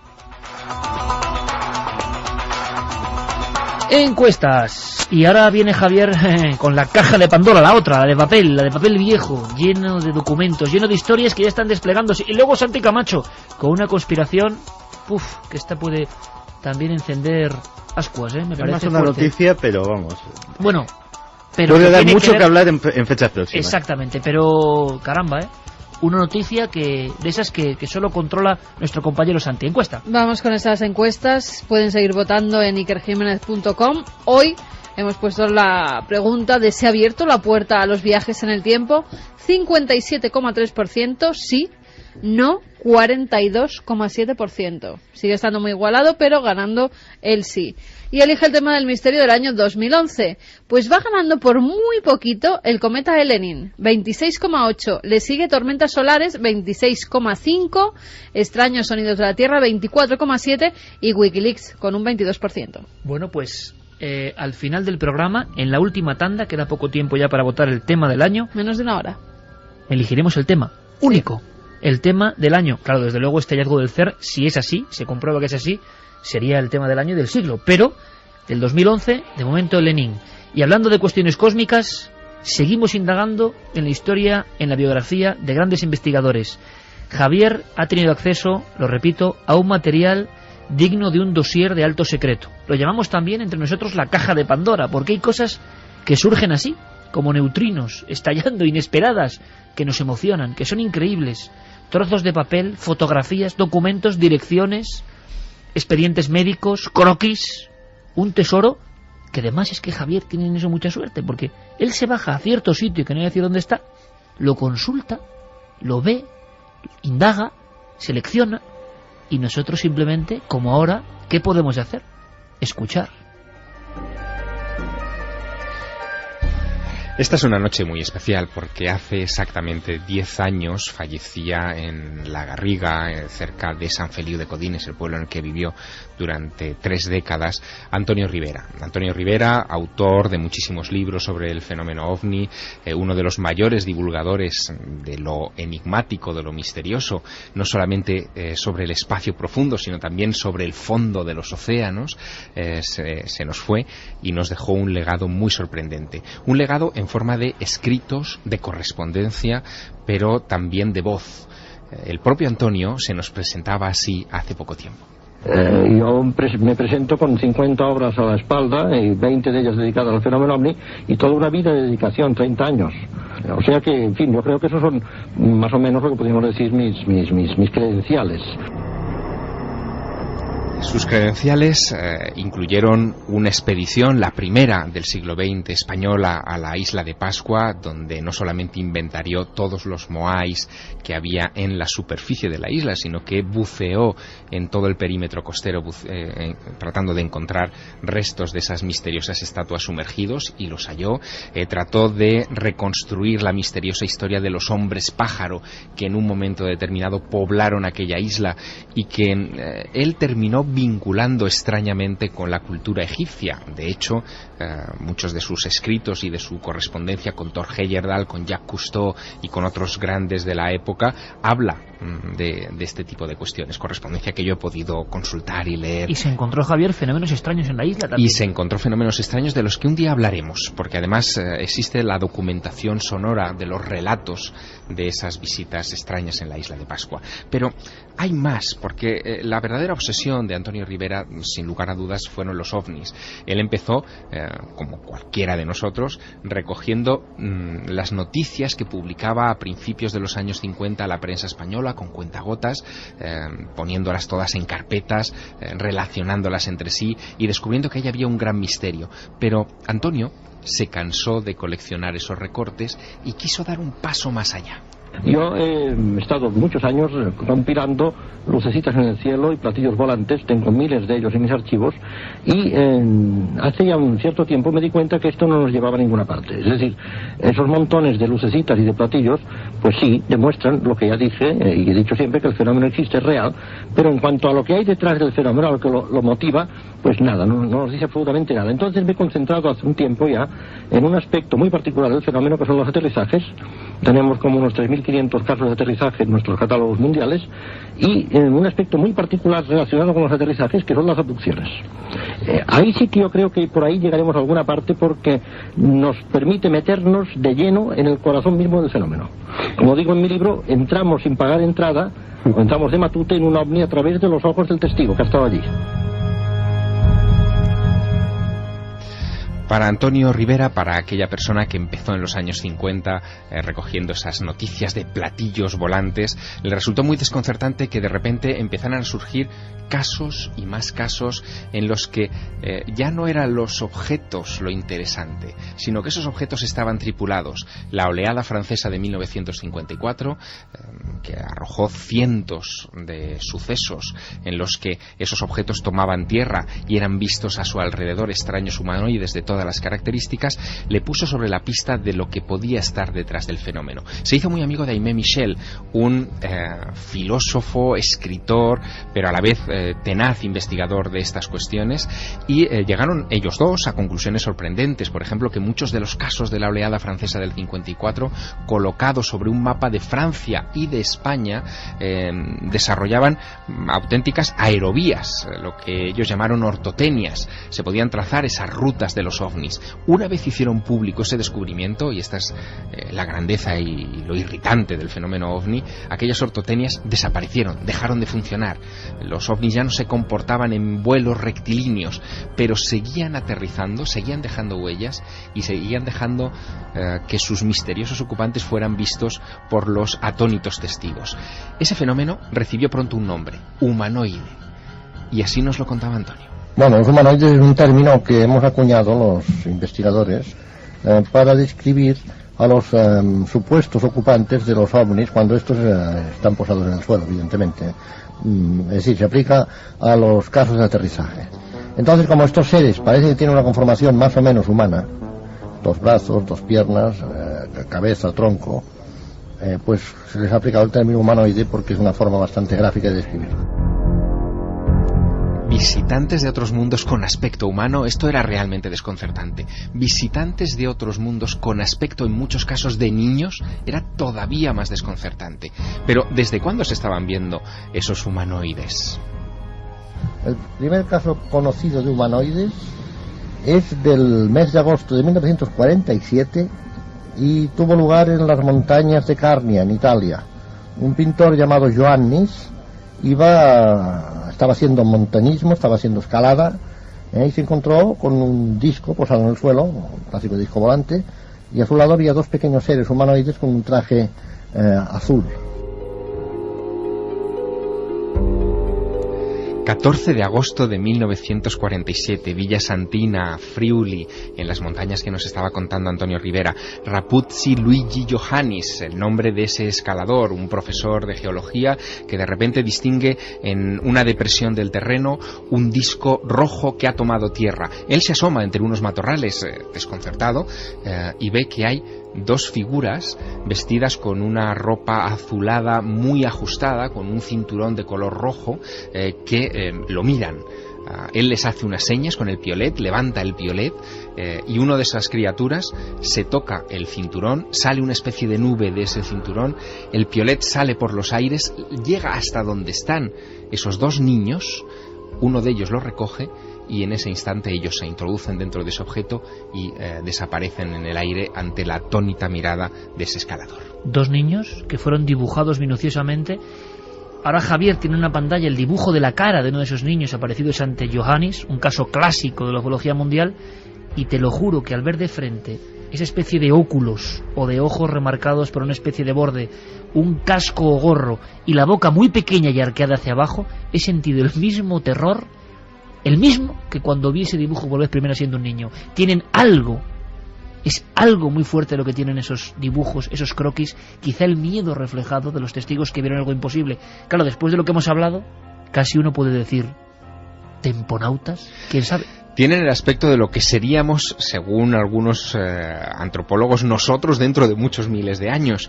Nariz recta, pequeña, una boca como un corte que se abre y se cierra como si fuera la boca de un pescado, grandes ojos saltones y redondos como si necesitaran capturar luz, en fin, un aspecto realmente desconcertante. Fueron los primeros, aquellos 2, los primeros humanoides de la historia moderna de los ovnis, porque los ovnis, no lo olvidemos, aparecen como platillos volantes el verano de 1947, apenas 40 días antes de lo que sería el primer encuentro de este escalador en Italia. Los casos que interesaron a Rivera de este tipo de figuras, de estos humanoides, estaban muy vinculados a este asunto de los pequeños niños. Hay un caso realmente desconcertante que ocurre en agosto, otro verano de 1967, a las 10:30 de la mañana, en pleno día, y que es conocido como el caso de los diablillos de Cusack.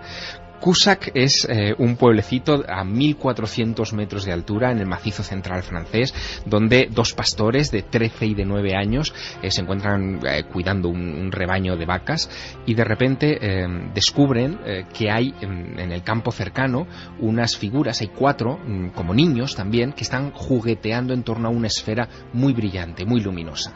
La niña cree distinguir incluso el tren de aterrizaje, una especie de soporte por debajo de aquella luz. El niño no ve tanto, de hecho tiene problemas oculares en los días siguientes, pero lo que les llama poderosísimamente la atención es que cuando intentan acercarse como Ioannis a esas figuras y hacerles señas desde la distancia, aquellas figuras interrumpen su actividad, están vestidas de negro, con un traje muy ajustado, la piel es negra, tienen la cabeza como acabada en punta. Uno de ellos se les queda mirando y de repente remonta el vuelo, no tiene alas, pero salta hasta la parte superior de la esfera, se introduce en ella y los otros 3 le imitarán, con una diferencia. El último parece que tiene una especie de espejo o de objeto muy brillante en la mano, un objeto que deja en el suelo y que tiene que volver a recoger antes de introducirse en esa esfera luminosa y desaparecer. Ese caso, a la luz del día, con 2 testigos, marcó profundamente a muchos investigadores y, de hecho, tanto el GEPAN, que fue un organismo francés oficial dedicado a la investigación del fenómeno OVNI, como la mayor parte de los investigadores y escritores en activo que se ocuparon de este asunto, entrevistaron a los niños y nunca encontraron una sola contradicción en aquel relato. 3:23, Javier, y ahora recordando el dibujo incluso de esos niños pastores que ven cómo esos pequeños enanitos o niños oscuros entran en lo que es la nave posada. Yo me estaba acordando, 30 años antes de ese caso, el señor Mora en Aznalcázar, provincia de Sevilla, observa lo que él identifica mucho antes de esta época como un trompo blanquecino, tú lo recuerdas perfectamente, y unos niños que van entrando y saliendo volando junto a esa especie de imposible. 30 años antes, esos niños, sea lo que sean, parece que se venían viendo en diferentes países y entornos. En 1970, Antonio Rivera, que estaba, digamos, en la cresta de su fama y de su carrera, había publicado un libro clásico, hoy inencontrable, que se titulaba El gran enigma de los platillos volantes y que se convirtió en la Biblia de todos los que después se adentraron en esa fenomenología, en este misterio. Antonio Rivera se traslada al pueblo de San Feliu de Codines, que se encuentra en el Vallés, a unos 30 kilómetros más o menos de Barcelona. Al llegar al pueblo, él tiene conocimiento de un caso que ha tenido lugar en septiembre de 1967, en una noche de otoño a las 9:30, ya oscuro, cuando un vecino del lugar, Mauricio Wiesenthal, y su novia regresan al pueblo de trabajar desde Barcelona y están a punto de atropellar algo que les salta a la carretera y que no olvidaron durante muchísimos años. De hecho, se lo contaron con todo lujo de detalles a Antonio Rivera nada más llegar a San Feliu de Codines. Lo que vieron fue una criatura sin ovni, en este caso no hay objeto, pero viene una criatura de un aspecto muy extraño. Tenía la piel como verdosa, brazos muy largos, un vientre prominente, unos 70 centímetros de alto, y caminaba bamboleándose de un lado a otro, cruzando la carretera, en fin, con cierta lentitud. No lo atropellaron por poco, y ellos siempre se quedaron confundidos porque, de hecho, lo interpretaron como una especie de criatura híbrida entre una rana o algo así, un batracio, y un ser humano. Nunca le encontraron explicación, pero se quedaron muy sorprendidos cuando fueron a visitar a Antonio Rivera a su casa, una casa que yo he visitado en muchísimas ocasiones, llena de libros, de gatos, con un pasillo interminable en el que se amontonaban viejas revistas, recortes de prensa, recuerdos de la isla de Pascua y de otras muchas cosas que sedujeron al bueno de Antonio.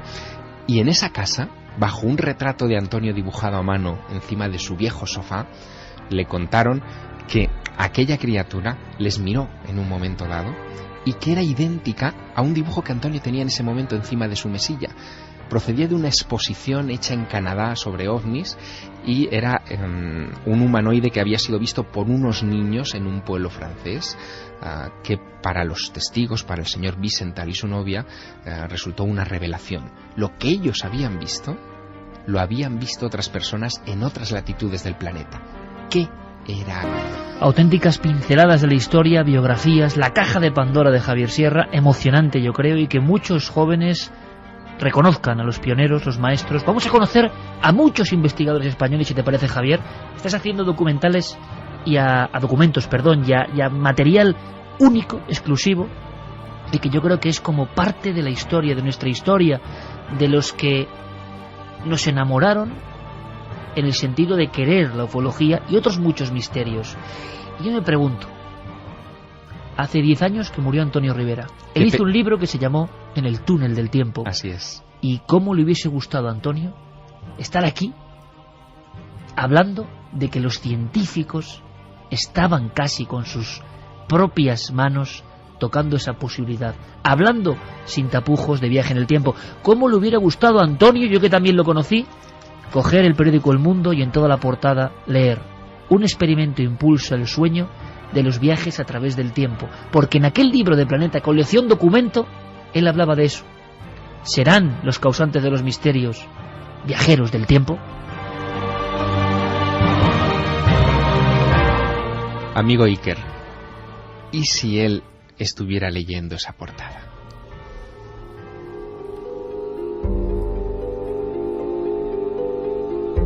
Porque ya, compañero Javier, no sabemos nada de casi nada. Yo me lo he preguntado antes. ¿Y si otras entidades, no extraterrestres y no fantasmales, sino, por ejemplo, seres humanos del año 32.421, están ya aquí observando que son las 3:28, mirando a Noel Calero, a Carlos Dargo y a Fermín, y a nosotros? Y muchos se reirán diciendo imposible. Todavía el hombre no aprende que la palabra imposible no puede entrar en los diccionarios del conocimiento. Vaya historias, qué emocionantes, qué de cosas vamos a aprender con Javier Sierra. Hay tantos investigadores que se olvidaron, que se perdieron, con historias heroicas. ¿Sabéis que la plaza de un pueblo de Sevilla está dedicada a un ufólogo? ¿A que no lo sabíais? Bueno, pues contaremos la historia. La historia de Honest Man. Honest Man. No digamos quién es. Desde luego simplemente firmaba como hombre honrado. Bueno, vaya historias. Las contaremos. Ahora vienen las conspiraciones de Santi Camacho, pero antes, ese repaso fundamental por lo que ha pasado en Internet. Que, claro, es que es importantísimo, lo estamos viendo. La rueda de prensa del gran acontecimiento, quizá del siglo, o de los siglos, se ha dado por Internet, no por una cadena de televisión. Es curioso, ¿eh? Es un ejemplo. Nuestro cronista, nuestro temponauta en el ciberespacio, con Milenio Red, Diego Marañón. Milenio Red. Toda la información digital del mundo del misterio. La semana digital en el mundo del misterio ha tenido un protagonista casi indiscutible, el programa Google Earth. Es un grupo de imágenes. Serían misterios a vista de satélite. ¿Y qué se han encontrado? Millones de usuarios. Auténticas sorpresas. La famosa aplicación se está convirtiendo en una valiosísima herramienta para los arqueólogos, que salvan de este modo la casi imposible burocracia necesaria para desempeñar su labor en ciertos lugares. Según la revista New Scientist, David Kennedy, investigador de la Universidad de Western Australia, ha logrado observar miles de áreas arqueológicas en Arabia Saudí desde su ordenador.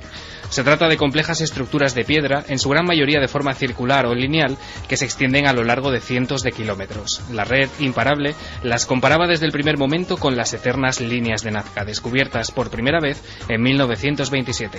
En las últimas horas ha aparecido una nueva teoría sobre su origen. Se habla de restos de tiendas de origen beduino. ¿Quién sabe? A lo largo de su historia, el famosísimo manuscrito Voynich ha sido objeto de intensos estudios por numerosos criptógrafos profesionales y aficionados. Ninguno ha conseguido descifrar ni una sola palabra. Es el libro más misterioso del mundo. Escrito por un autor desconocido en un alfabeto absolutamente único, está ilustrado con enigmáticas imágenes. Esta sucesión de fracasos ha convertido al manuscrito en el santo grial de la criptografía histórica, pero a la vez ha alimentado la teoría de que el libro no es más que un elaborado engaño, una secuencia de símbolos al azar sin sentido alguno. Actualmente está catalogado como la referencia MS-408 en la biblioteca Beinecke de libros raros y manuscritos de la Universidad de Yale, entidad que lo ha escaneado a gran resolución y lo ha colgado en su página web, donde pueden examinarse todas y cada una de sus páginas con un detalle nunca visto. Quizá la solución a este enigma esté a un golpe de ratón. Escuchan el silencio, observan lo invisible, rastrean las sombras y buscan la verdad en el otro lado. Es la vocación tardía por la aventura de estos veteranos rastreadores del más allá, el Grupo EPTA. Un grupo que fue creado por el padre José María Pilón en 1987, siguiendo las pautas de actuación que se habían implantado con anterioridad en Estados Unidos en este tipo de investigaciones. Cada uno tiene profesiones y actividades ajenas a la parapsicología, pero a todos les une el entusiasmo por estos fenómenos. Después de muchos años de sequía en la red, su página web se ha convertido en los últimos meses en el punto perfecto para aglutinar gran parte de sus documentos y experiencias. Su labor durante más de 20 años justifica su buena reputación no solo en España, sino también en el ámbito internacional. Además, la periodista Sol Blanco Soler, uno de los pilares fundamentales del grupo, acaba de publicar su último trabajo, Crónicas del Más Allá. Un piscicultor británico, John Rowe, afirmaba hace escasos días haber fotografiado por enésima vez al más clásico de los críptidos. Sin duda, el mito más conocido del siglo pasado es el monstruo del lago Ness. ¿Es simplemente un mito o se trata de un animal prehistórico que comparte esta era con nosotros? Rowe dijo que estaba trabajando en su propiedad cuando decidió tomar una imagen del arco iris en el lago. Después de revisar la imagen, algo inusual llamó su atención. Por otro lado, el pasado 15 de septiembre, el Daily Mail publicó una imagen de sonar que recoge una figura alargada en las profundidades del lago. Hay registrados más de 3.000 testimonios de observaciones, decenas de fotos y filmaciones que atestiguan que en este lago del norte de Escocia se esconde lo que parece un enorme animal misterioso. Quien quiera contribuir en la búsqueda desde su casa tiene la opción de usar la webcam oficial del lago, online 24 horas al día. Si quieres intentarlo, gracias a Guillermo León puedes acceder a este y al resto de enlaces que hemos mencionado desde ikerjiménez.com. El misterio continúa en la red. Pues el debate continúa en la red, en las diferentes vías de contacto. Vamos a repetirlas: milenio3 con número @ cadenaser.com, www.cadenaser.com, donde dejan los mensajes, y también La Nave del Misterio tanto en Facebook como en Twitter. Anaís nos decía, amigos, vaya notición, ¿qué pasaría si lo utilizásemos para usar el cronovisor, el tanatoscopio, algún aparato para descubrir todos los secretos que nos aguarda la historia desde el inicio de los tiempos? Dinosaurios, Göbekli, Jesucristo. ¿Estamos realmente preparados física y psicológicamente para asimilar algo así? No. No cambiéis, por favor. Gracias por las reverencias al gran Sagan. Oye, por cierto, ¿tú te imaginas al hombre de cuello de pico doble? Es decir, el extraño humanoide de piedra de Balikligol, que quizá en algún momento estuvo en esa cultura de Göbekli Tepe o Cataluyuk, que hemos visto que hay un montón de hallazgos recientísimos. Si es el recuerdo en piedra de un visitante que no podía interactuar pero que ellos vieron. Y dos cosas muy bizarras. Cuando hemos subido a coger un refresco, Javier y yo, Javier me ha cogido por la pechera y me ha dicho completamente emocionado que el padre Ernetti tenía razón. Cronovisor. Padre Ernetti, al que escucharemos en este programa, porque evidentemente en esa caja de Pandora también está la voz del padre Ernetti y nos contará cosas que no se han dicho nunca. El hombre que dijo que el Vaticano, por si alguien no lo sabe, había ideado un plan para... Pues un plan para construir una máquina que recogiera imágenes y sonidos del pasado. Ese es el cronovisor, ese es el cronovisor del que también han hablado algunos otros científicos, sacerdotes y gente que estuvo en ese entorno, con los que yo en su momento me he ido entrevistando, y ese Pellegrino Ernetti fue el inspirador del personaje de una de mis novelas, Giuseppe Baldi, el padre Giuseppe Baldi en La Dama Azul. Pero claro, te ha dado un arrebato, ¿eh? Yo lo he visto. Sin duda, porque, en fin, si todas estas cosas que están apareciendo sobre la mesa son ciertas, ¿quién no nos dice que ese cronovisor ha sido inspirado desde el futuro? A mí sí que me va a dar un arrebato como me sigáis cortando cada pregunta que hago. María Gómez. Es que tiene mucha implicación filosófica cada pregunta. Que vamos a tener unos días. María Gómez nos dice, hola, antes no tenía claro el porqué de este retroceso en el tiempo y después de este debate me ha quedado mucho más claro. Apuntado el libro para el cumpleaños de mi sobrina. Ojalá esta noticia sea una realidad y no un error. Un saludo y gracias por esta nueva temporada. Juan Álvarez, buenas noches milenarios, os escribo para deciros que me encanta cómo sois capaces de contar con tanto interés desde el misterio de un asesino en serie hasta el descubrimiento de partículas más rápidas que la velocidad de la luz.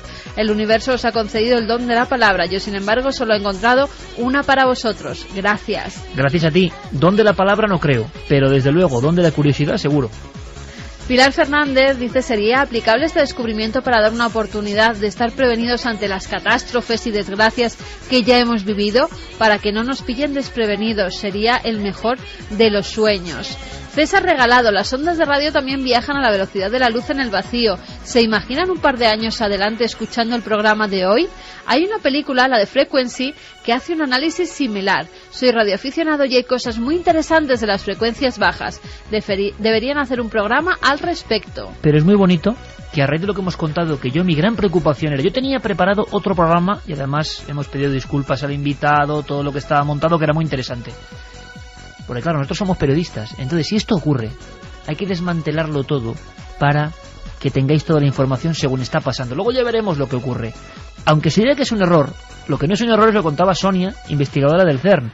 Están trabajando en invisibilidad, en teleportación, en los agujeros de gusano. Eso no es ningún error. Por lo tanto, nuestra función es esa. Pero qué bonito es que haya calado eso en las personas y cada uno a su forma esté debatiendo y abriendo su mente a las posibilidades que esto implica. Manuel dice, si una persona viaja en tren a la velocidad de la luz y va corriendo entre vagones, irá aún más rápido.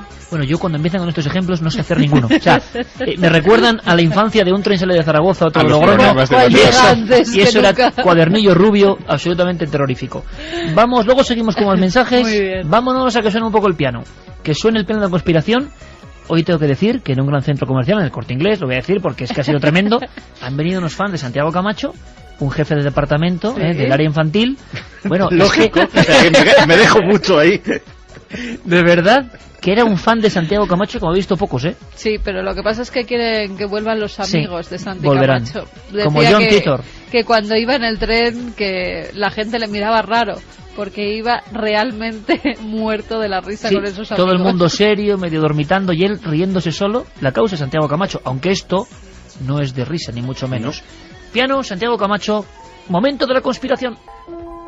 En los últimos días Iker está teniendo lugar una historia muy extraña que de momento ha sido recogida por los periódicos nacionales en breves, en noticias pequeñitas, pero que de derivar y de cumplirse ciertas amenazas que están en el aire, podría acaparar las mismas portadas que hemos estado viendo, al menos en España, sobre el asunto del CERN. Los personajes no pueden ser más variados. Por un lado tenemos a Anonymous, la organización de ciberactivistas, alguien que presuntamente dice actuar en su nombre, la fiscal delegada para la lucha contra la delincuencia informática, Elvira Tejada de la Fuente, y la Brigada de Delitos Informáticos de la Policía en pleno. Todo comienza la semana pasada cuando la página web y la base de datos de la Policía Nacional al parecer recibe un importante ataque informático. La página web permanece caída durante bastantes horas y se reporta que hay incluso una intrusión de gran calado dentro del sistema informático. Algunos piensan que esto es una de las represalias a raíz de las recientes detenciones de miembros o de presuntos miembros de Anonymous por parte de la Policía Nacional. El caso es que esa intrusión, ese ataque, culmina con la publicación en diversas páginas web y en diversos sitios de descargas de los nombres y datos personales de 30 policías miembros de la escolta personal del presidente Rodríguez Zapatero. Lógicamente estamos hablando de un delito informático grave y eso cae en manos de la fiscal delegada para la lucha contra la delincuencia informática, doña Elvira Tejada de la Fuente, que a los pocos días recibe una nota que iba encabezada exactamente así: estimada fiscal, en breve obtendrá documentación reservada, caso 11M. La nota se extendía bastante más y hablaba de 3 documentos gruesos, un dossier, un informe en versión borrador y un informe definitivo, que serían documentos oficiales clasificados como materia reservada y que obrarían en poder de esta persona o de estas personas que se identifican como miembros de Anonymous. Es más, de hecho, dan la primicia de decir que también disponen y se lo enviarán en breve datos sobre otro caso que está en la máxima actualidad informativa, que es el célebre caso Faisán, el célebre asunto de los presuntos chivatazos por parte de miembros de la policía a miembros de la organización terrorista ETA. Lo peor del asunto son 2 cosas. La fiscal, en cierto sentido, es amenazada diciendo que si no abre diligencias inmediatamente con la información que va a recibir, ellos mismos la harán pública en las fechas previas a las próximas elecciones del 20 de noviembre. Y además, para subrayar que van en serio, esa información va acompañada, y eso sí que lo hacen circular otra vez de nuevo por toda la red, con los datos personales, nombres, apellidos, números de carnet de identidad, etcétera, de 10 policías miembros de los GEO, del Grupo Especial de Operaciones, que por razones obvias, pues sus identidades son especialmente secretas y especialmente cuidadas por temor a represalias, ya que suelen estar lógicamente implicados en asuntos de gran calado, tanto de crimen organizado, terrorismo, etcétera, etcétera. Lo curioso es que la propia organización Anonymous ha hecho otro comunicado público desvinculándose completamente de esta historia. Es decir, ellos dicen que esto puede ser fruto de una manipulación interesada, sea partidista, sea de otro tipo de fuerzas opuestas o con intereses, vaya usted a saber de qué tipo, y que ellos no tienen nada que ver. Claro, en una organización como es Anonymous, que básicamente casi cualquiera puede colocarse la escarapela y decir, oye, no, yo soy Anonymous también, yo soy un ciudadano, todo lo indignado que quiera, y dispongo de esta información y puedo hacer ciberactivismo a mi manera, pues ocurren estos peligros. Así que sepamos todavía, la fiscal no ha recibido esa información, y en fechas veremos si eso tiene algún fundamento, porque si esa información existe y tiene algún tipo de relevancia y es publicada, pues efectivamente podríamos encontrarnos ante una noticia de primera plana. Milenio 3. Detrás del misterio. En busca de una respuesta. Cadena SER. Conspiración casi dentro de la conspiración, o conspiración al cuadrado. Madre mía, cómo está el patio. Santiago Camacho, pase lo que pase, seguirá con su lupa escrutando esas tramoyas de la realidad. Carlos Largo, compañero. Buenas noches, Iker. Un programa movidito, un programa para hacer pensar el de hoy, y casi como colofón, como guinda al pastel, aunque me cuenta Javier que tiene algo también ahí, unas en la manga, de algo que ha pasado ahora mismo y que también ha salido en toda la prensa. Ahora nos lo cuentas, Javier. Un minuto de Milenio 3, es nuestra forma de recordarnos a nosotros mismos para no olvidar lo que hemos hecho, ¿no? Un minutito y que vamos a viajar al pasado, nunca mejor dicho. Sí, en plan neutrino. En plan neutrino, en plan partículas, y nos vamos a ir hasta el 20 de julio de 2002. Aquel día... A ver, mira, vamos a hacer un juego. Sí. 20 de julio del 2002. ¿Qué hicimos? Ni idea. ¿No te acuerdas? Ni idea. ¿No se te pasa por la cabeza? 20 de julio, llegada del hombre a la luna, efeméride. Estábamos todavía. Estábamos aquí de verano, primera temporada, que empezó en junio-septiembre, es la primera temporada. Era uno de los primeros programas, como decís, de verano. Y vamos a trasladar... ¿Diputación de Granada? Ahí le has dado en el clavo. Yo sabía que no se te podía pasar. No, tenía un pequeño truco, pero sí. Bueno.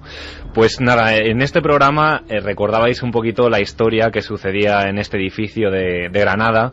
En el año 86, simplemente como apunte, varios empleados empezaron a vivir en sus propias carnes varios fenómenos paranormales. Y bueno, pues tuvimos la oportunidad de conocer el testimonio de una de esas personas, de esa investigación que realizaron varios investigadores en el año 86, recuerdo. Y bueno, pues vamos a dar paso a un corte de ese programa en el que escuchamos a Pilar Perry. Ajá. Vamos a escuchar ahora a Pilar Perry, una de las personas que en esas 3 noches de 1986, en que la Diputación de Granada oficialmente da a una serie de médicos, investigadores, ingenieros, parapsicólogos luz verde para investigar, como decía, estaba allí presente y observó cosas tan increíbles como las que van a escuchar ahora. Fuimos todos para arriba, ¿no?, a ver qué veíamos allí. Y bueno, yo te puedo decir que vi luces en el techo, unas luces que como unas iban y venían, ¿no? Y yo al principio pensé que aquello podía ser, porque una siempre tiene que buscarle, primero tienes que buscar la explicación racional, que siempre la suele haber, o casi siempre, ¿no? Y entonces yo pensé que podían ser luces de coches, pero claro, después me di cuenta de que donde estábamos no había ventanas. Luego una pitillera que yo tenía, que había dejado en una mesa, precisamente yo estaba sentada delante de esa mesa, la pitillera estaba a mis espaldas, pues también de pronto salió por el aire sin que nadie la tocase. Además salió incluso haciendo una especie de giro, ¿no?, como un semicírculo, y le dio en la cara a uno de los que estábamos ahí, precisamente le dio a Juan Burgos, ¿no?, la cara. No me acordaba yo de estos cortes. Ahora sí, Pilar Perry, Juan Burgos, los miembros del grupo o equipo Omega, que tienen el honor de ser uno de los primeros oficialmente autorizados para investigar los terribles sucesos que al parecer pasaban dentro de la Diputación de Granada. Sí, efectivamente, y además tuvisteis la oportunidad de hablar con varios testimonios. También nuestro compañero Juan G. Vallejo estuvo investigando, estuvo dentro. No pasó nada, pero bueno, fue toda una aventura. 20 de julio 2002. Sí. ¿Cómo pasa el tiempo? 9 años, prácticamente, más de 9 años. Charlie, gracias por el recuerdo. Gracias a vosotros.